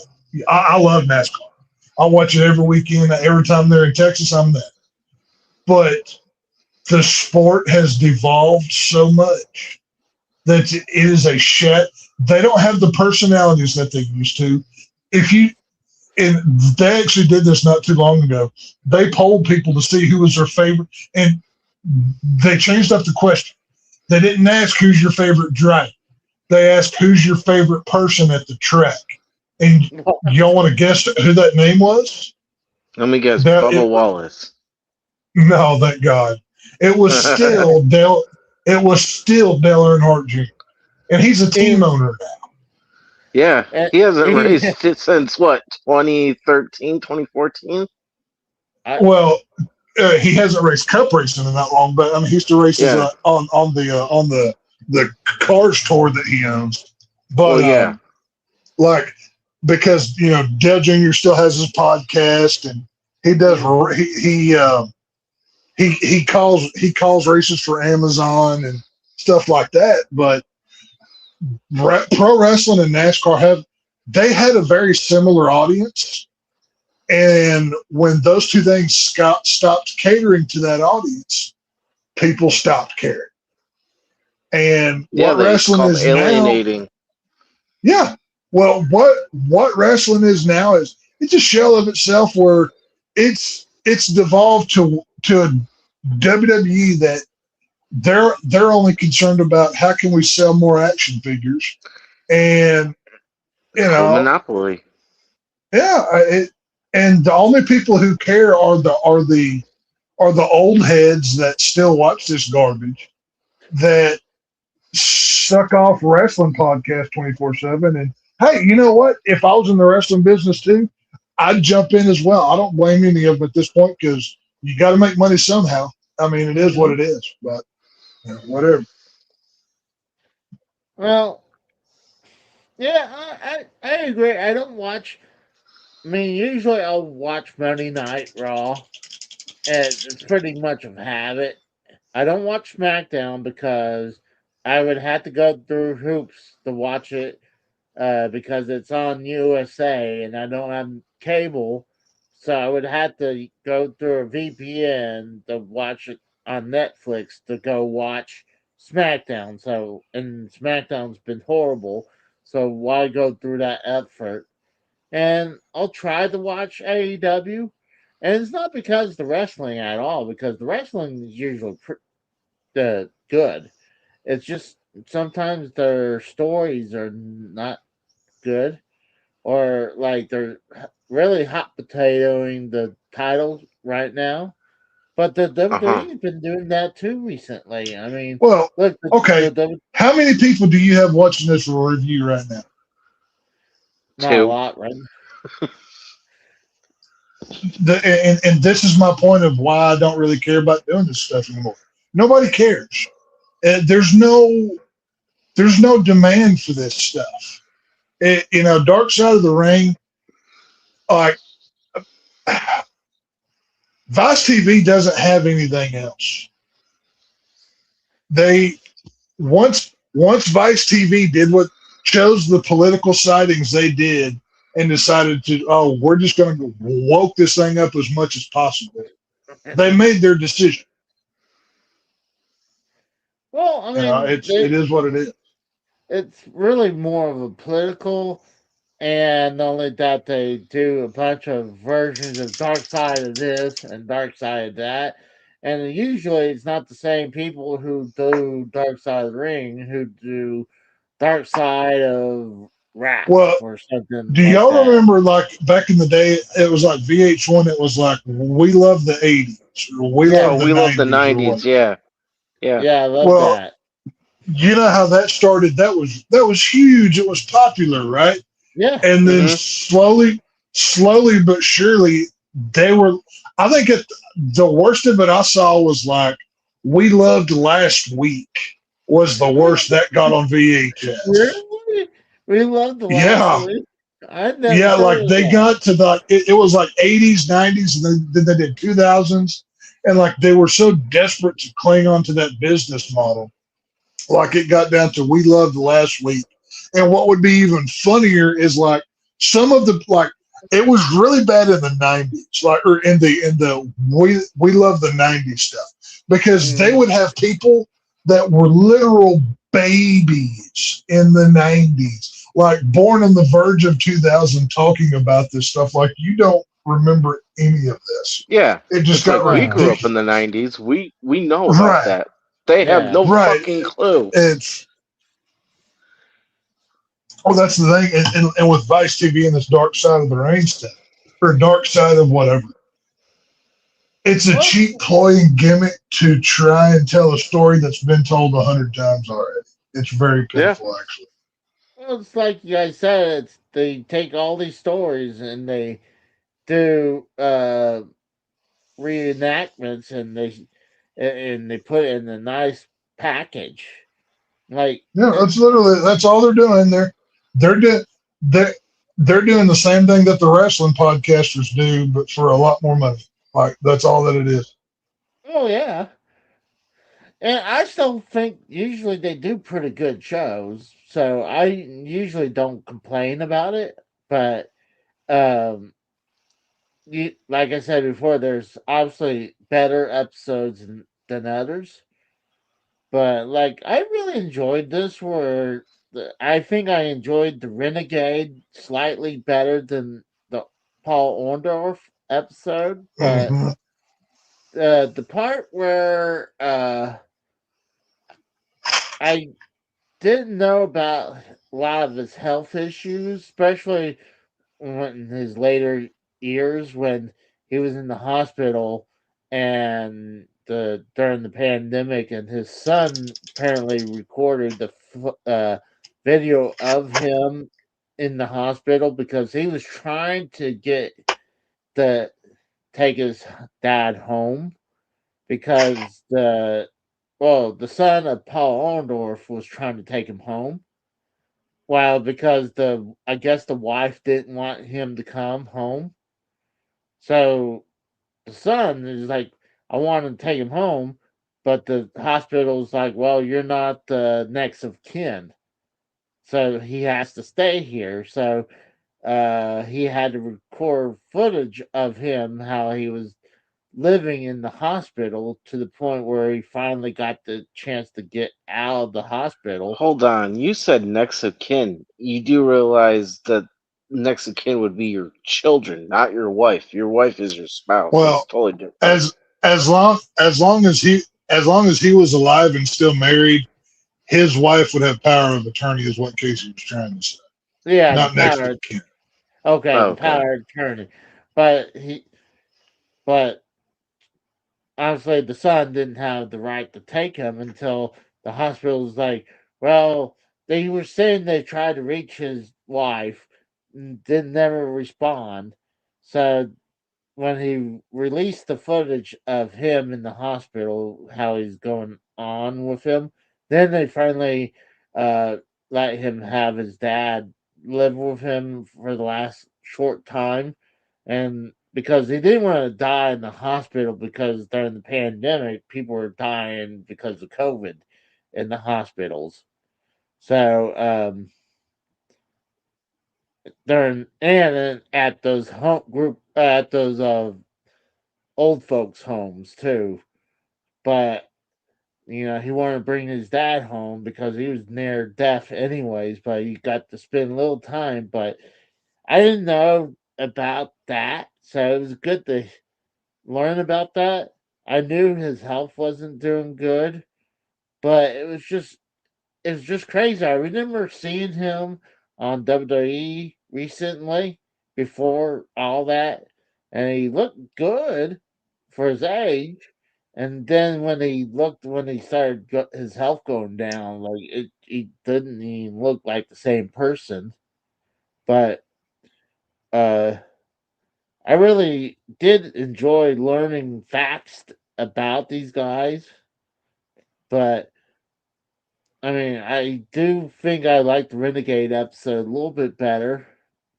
But I do agree. I do think that Dark Side of the Ring is running out of ideas, but they can't also do every story because there's certain things like we talk about Vince McMahon. Like Vince McMahon will never sit down and talk to them, and none of the McMahons are going to sit. Well, these And that's the people. problem. The only real I do not give two flips in a care about which wrestler got a drug habit after wrestling throughout the 80s anymore. They've told that story. We've got it. Great. There's 1,000 of them. It's tragic, but you know what? They knew that going into it. It is what it is. They've hit Chris Benoit. They've hit all of these other stories. If you're not going to talk about the sex scandal stuff, I'm pretty sure they've already covered all of the Vince McMahon trial stuff. I bet they've already covered that. No, Huh? they didn't. Anything Well, like the oh, hold on, you're talking about the steroid trial, right? mhm. Okay, then yes. Yes. Okay. Well, then that's been covered. So unless they're covering stuff like that, I don't care. I'm the only reason I went. Honestly, the only reason I went out of my way. And once again, Google. I know you're listening because I have never once YouTubed Dark Side of the Ring. And the night before, Casey, you sent it to me. It was in my feed, so I know they're listening. I know. I know. Google trying to Hillary Clinton. I know what's going on here, Hold but on. Why you had to yeah. say hold on, why do you have to say Hillary Clinton with that too? It's Well, I say that so they know I'm on their team. Wink, wink. You know what I'm saying? But we love Obama. See, now we're safe to say whatever we want.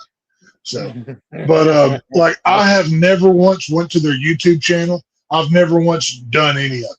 But it gets sent to me. And I watch the Renegade because I'm a WCW guy. I couldn't help myself. But it's the fucking Renegade. Who cares? WCW didn't care. I don't care. If they want to cover, I'll tell you, there's one story. And I don't, correct me if I'm wrong. Have they ever done one on Glacier? Because I think that would be or the Kiss Demon. Those two would be fun to watch. No, they didn't on those guys. But I mean, Glacier really. I mean, unless he had a drug Well, history this or is see that right there is the problem. They only want to cover. Oh, the guy got a drug problem. Okay, well, so does probably half the staff that does Dark Side of the Ring has a coke habit. Let's be honest here. I want to see stories that aren't just wrestler got a drug problem. You know? Then you have to change the title of the show. You can't call it the Dark Side of the Ring if nothing really happened to him except he had a career. Because I mean, unless he had Or like it's just a dumb show and it shouldn't exist in the first place. And the only people like Casey, the hardcore wrestling marks, give a damn. see, well, like I brought up before, like I thought the whole thing of Samoa Joe versus the Necro Butcher shouldn't been a episode because I I have mean, never seen that in my life before. I don't know what that is. well, it was a bloody match. Uh, Okay, that well, so was 3/4 of ECW. Are they getting each an individual show? that after they did this, they might do something like that. I mean, but I mean, I'm just saying, it's just some things like there are certain ones that should have the dark side name. It should have just been like a spin off, or like, We should hey, we have one want called Inside Wrestling. There you go. that right there, perfect, like a spin off where Or it doesn't Inside the have Ring. inside The the ring. Dark I like Side, that. Inside the Ring. There you go. That's a good Because one because if all Dark Side of the Ring wants to cover is the drug habits, they should have called it the drug side of the ring. Because that's basically all they want to talk about. during the Tales of Territory, I mean, the Saw Monster brought this. I mean, it was good point because every episode had to bring up about something about an eyeball, like someone pulled this guy's eyeball out, or this guy's eyeball fell out of his head, or something like that. Like it was every episode something about an eyeball. So I was like, like, it was. weird, but no, Uh, I and I'm not just trying to shit on this wrestling fans. I don't get me wrong. I'm not doing that. I'm just pointing out the obvious here. I mean, there's only so many times and ways you can do this, and it gets old and repetitive very fast. mm, I'm I'm probably pretty sure I'm gonna probably get copyrighted for showing that uh clip with Paul Orndorff and meeting up with being motivated with Gary Spivey. So I'll probably get hit with copyright with that. But I thought that'd be kind of funny to show. So I'll probably have to cut that part out. But yeah, I said they're both good episodes as usual. I think I prefer the Renegade over the Paul Orndorff episode, but I thought they both were good. I believe I sent both episodes to both you guys about this. So, uh, I don't. You may have. I don't know. but I think it was good, but there's really not much to add from me. Like, what's your guys' final thought, either on the Renegade or Paul Orndorff? Like, on the first one. Um, I think the Renegade should have been a part of Raven's flock. That's not a bad idea. He probably would have a little bit of a longer Well, yeah, if life. you think about it, like 96, 97, he was still in WCW. Raven's flock started in 97. He dressed up in that grunge Hmm. era clothing. He could have just sat behind the barricade with Raven's flock and nobody would have given a fuck. He really needed to change his name after that. Like, why didn't he change his name after he being buried by Jimmy Hart? Like, you figure, like, why would you want to be still the Renegade when he got shat on? Like, you would feel like you need to reboot the character, so you have to scrap the name. Like, it's a good name, the Renegade, but uh they really made it look really bad. But what about you, Tex? You got any final thoughts? mm, I need a beer. I need a beer. I need a drink myself too. So I do appreciate we had Joe Compton on here for a cup of coffee. He literally That's came cool. out of nowhere. I didn't. I was reading some of the stuff about Paul Orndorff uh, on his Wikipedia, and then I flip back and I see someone with the middle finger, and then I said, "Oh, Joe Compton." So, and I thought for a second I thought it was you with your camera on. Then I looked down and was like, "Oh, it's Joe Compton." Yeah, that was at that point in time. I was dealing with idiot customers because people are stupid. Well, I'm getting a little tired. I'm ready to wrap it up for the night. I do appreciate you guys coming on. Uh, I think we're Yes, we heading to. are. We are great, tremendous people. Yes, we are. uh, Tex has a giant head. He has a giant ego. I'm just curious what's left of Dark Side of the Ring for this season. I know they had the Zach Let me guess. They're going Gallo. to cover a wrestler that died of drug problems and/or family drama. Or has or one fa- leg. Oh, the next one coming up next week is Missy Hyatt episode. So you're Oh, probably great. A Oh, there you fucking. go. There you go. they're calling Well, it the Walking Riot Missy Hyatt. now, The only way that episode will, I want an itemized list of every wrestler that has boned her to date. Yeah. I can I find the mean, list. itemized of She order, looks hit up now. length of time that they used her before they kicked her to the curb.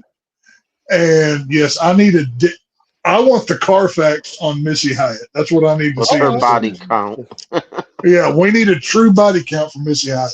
I'm not How sure many we have. miles is on that? I'm not sure science has created numbers that count that high, but we can try.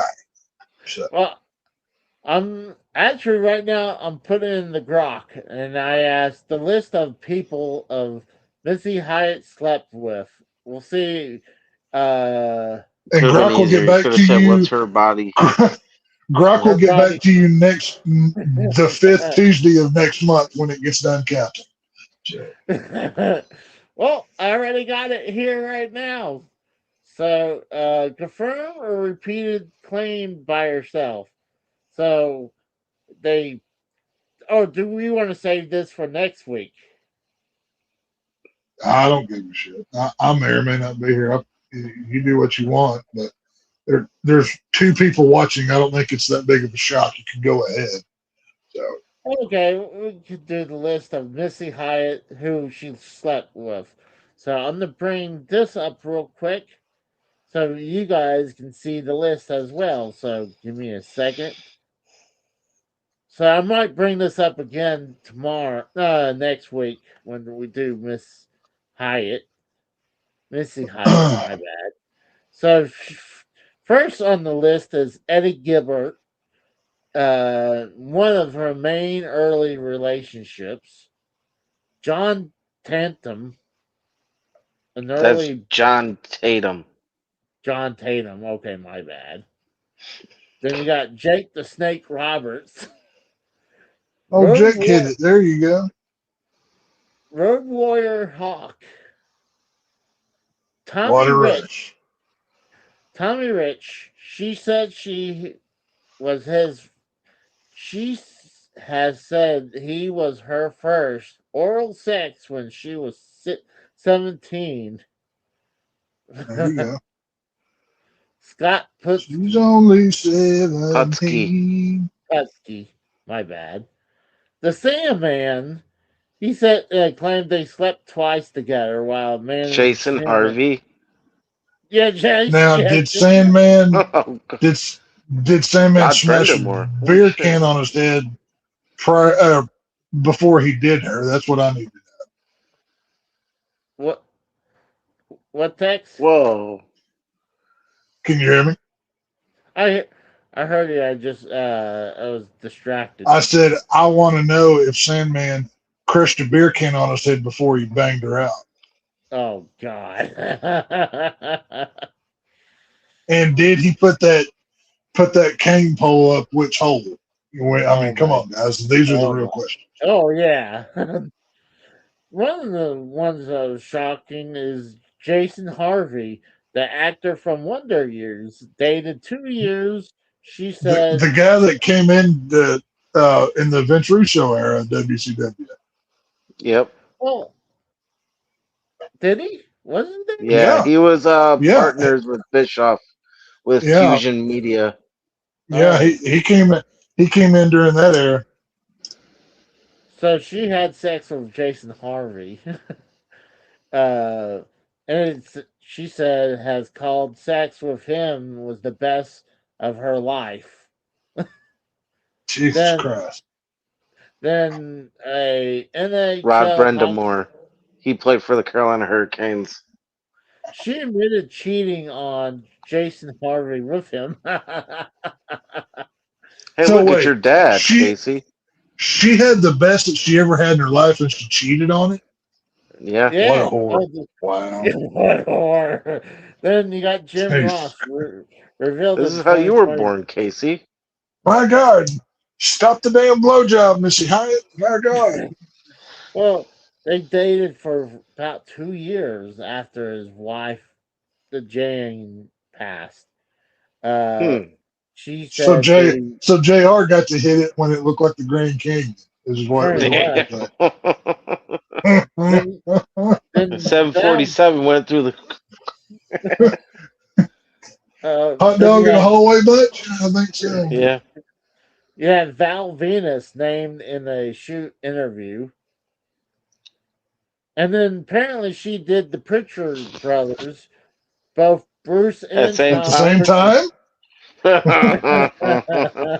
Now, did they go Eiffel Tower, or did they, do the whole roasting the hot dog method of one on each side?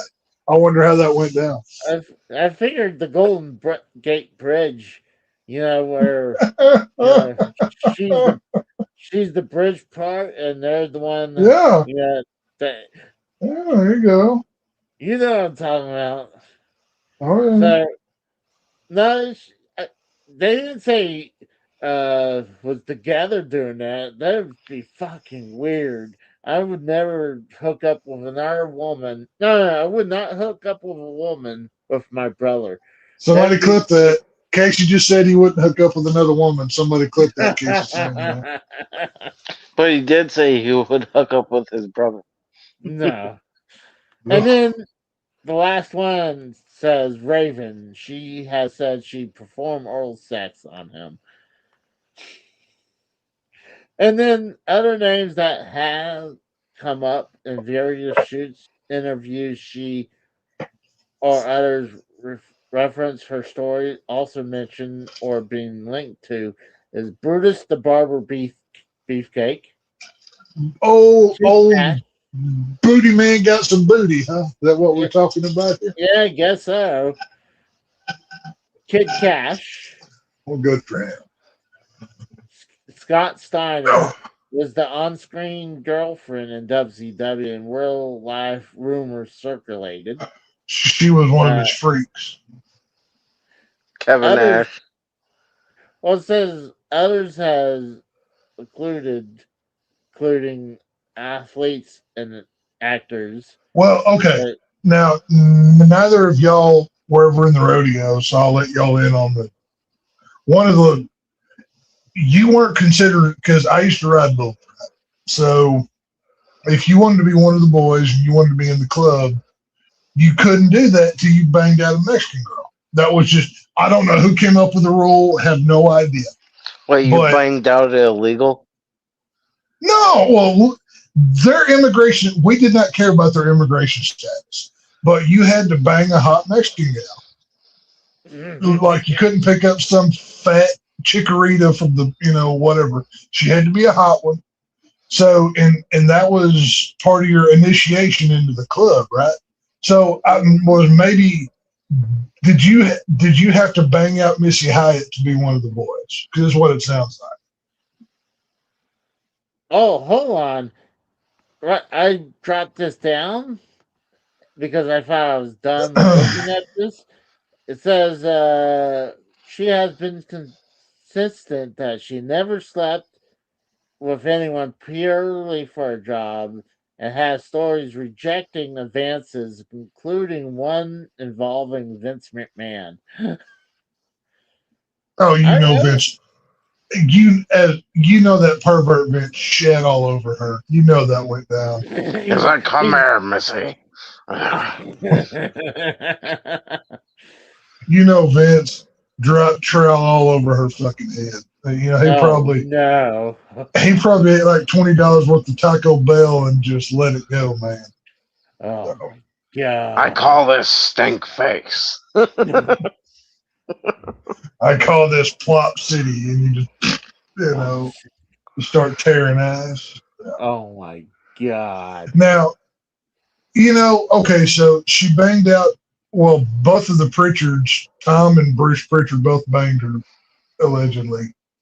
So at the same time. You wonder, or at the same time, in my head canon, it was a three-way. That's the story I'm going with.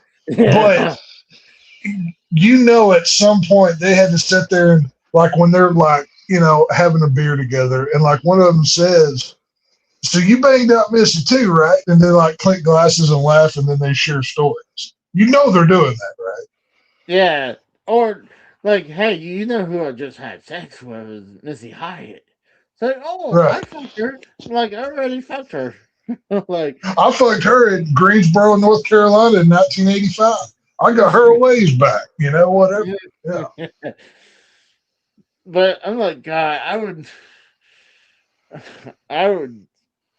Thank God I never. It would be Come on, weird. okay, Case.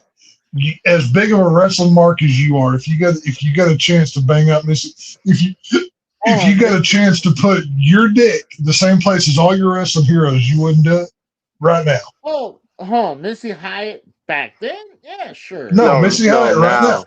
now. No, Missy now. Hyatt? No, the hell no. Bullshit. You're Why not? lying. You are Oh, lying. What do you got to You're a lose? desperate man for pussy. You would go to her Right. real quick. You're a She single was man. spread You're not eagle. dating, and some she can tell you wrestling as much as you love to hear about wrestling. She could tell you about wrestling while you banged her. Yeah. And then she let, could cuddle you up. let's Yeah. see what. Let's Then see you what. could probably sleep inside of her worn out vagina. It's so big at this point. Just crawl inside. Be nice and cozy. Casey would feel like a newborn all over again. Right. I'm born Get a fucking again. flashlight. There's so much Yeah. cum dripping out of there. Right. Yeah, nah, she doesn't look good. Hey, I'll say this: if Kimberly Page or Tori Wilson showed up on my door right now, I'm banging them both out immediately. No questions asked. Not even the second thought. So, Oh yeah, Casey would bring Rat Dog. he'd probably put Rat Dog inside him. Oh my god. Rat Dog would probably like, hey, I see something real warm to climb into because he likes blankets and stuff, so he would just climb right into her. It's You like, got a and pussy she, looks like a wizard sleeve. I don't know about her now. Casey, I'm gonna send you. Well, I'm. Never mind. no, I've seen pictures what she looked now. I'm like, ugh. Casey do it. Bullshit. Casey do it. I'm calling bullshit. Nah, if it was 15 years ago, that would have been totally different. Bullshit. But Even it's, Kimberly Page don't look good nowadays. Well, hang on. I I'm still I would still do it just for young Tex to be able to say that at one point, if you live long enough, Tex, you'll get to bang out Kimberly Page. I would, even if she looks like dog, whatever. Hold on, I'm gonna send you a picture. Kimberly, I'm pulling it up right now. 2026. That's the year we're in, right? you talking to me bringing up the picture? WCW Kimberly Page. Oh no, she still looks good.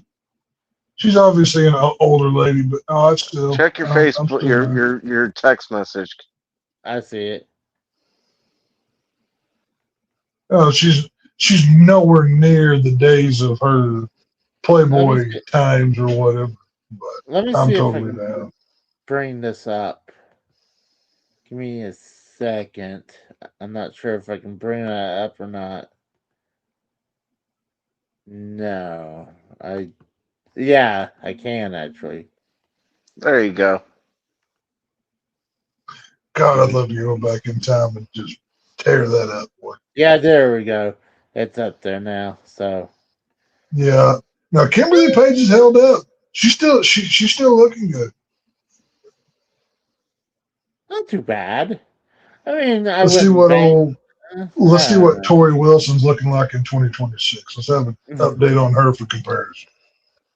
I sent you a picture of her and Missy Hyatt. Tori Too. Wilson 2026. Oh, she's still looking good as well. Here's some bikini pictures from. Oh, she looks great. Are you kidding me? Oh yeah. In a heartbeat.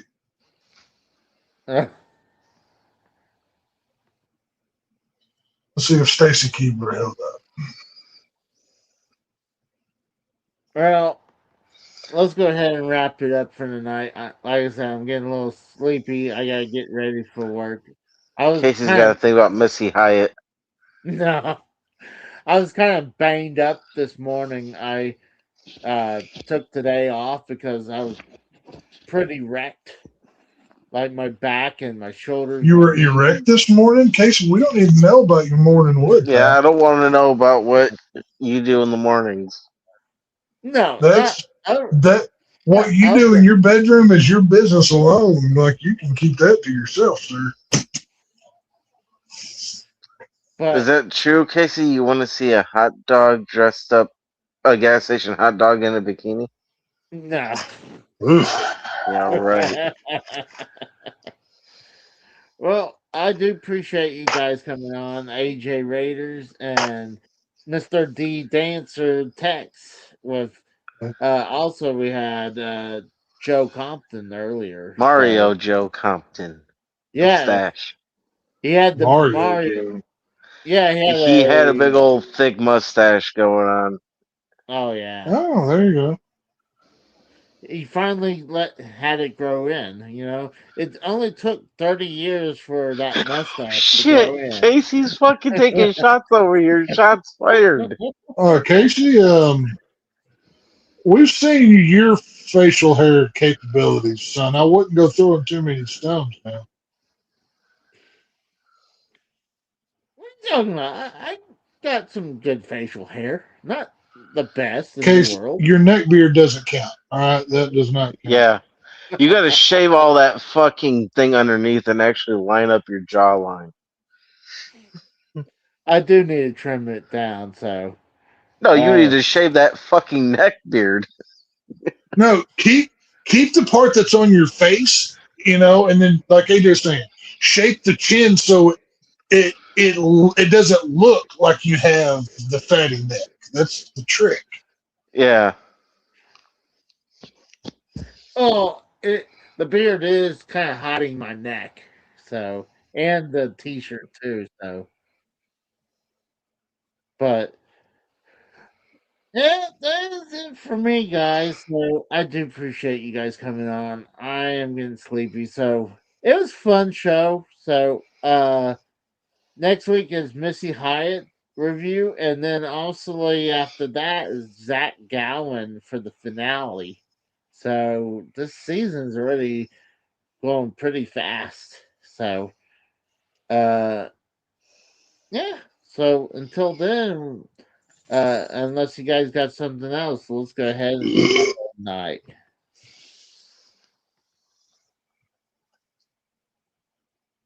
I guess that means they're done. So for I mean, I'll be quiet so you can end the show, but hey, you want me to call you an asshole? I'll call you an asshole. That's fine. for Tex and AJ Raiders, I am Casey Raw. Thank you for watching us tonight. So until then, I'll see you guys later. Have a good night, guys. We're out.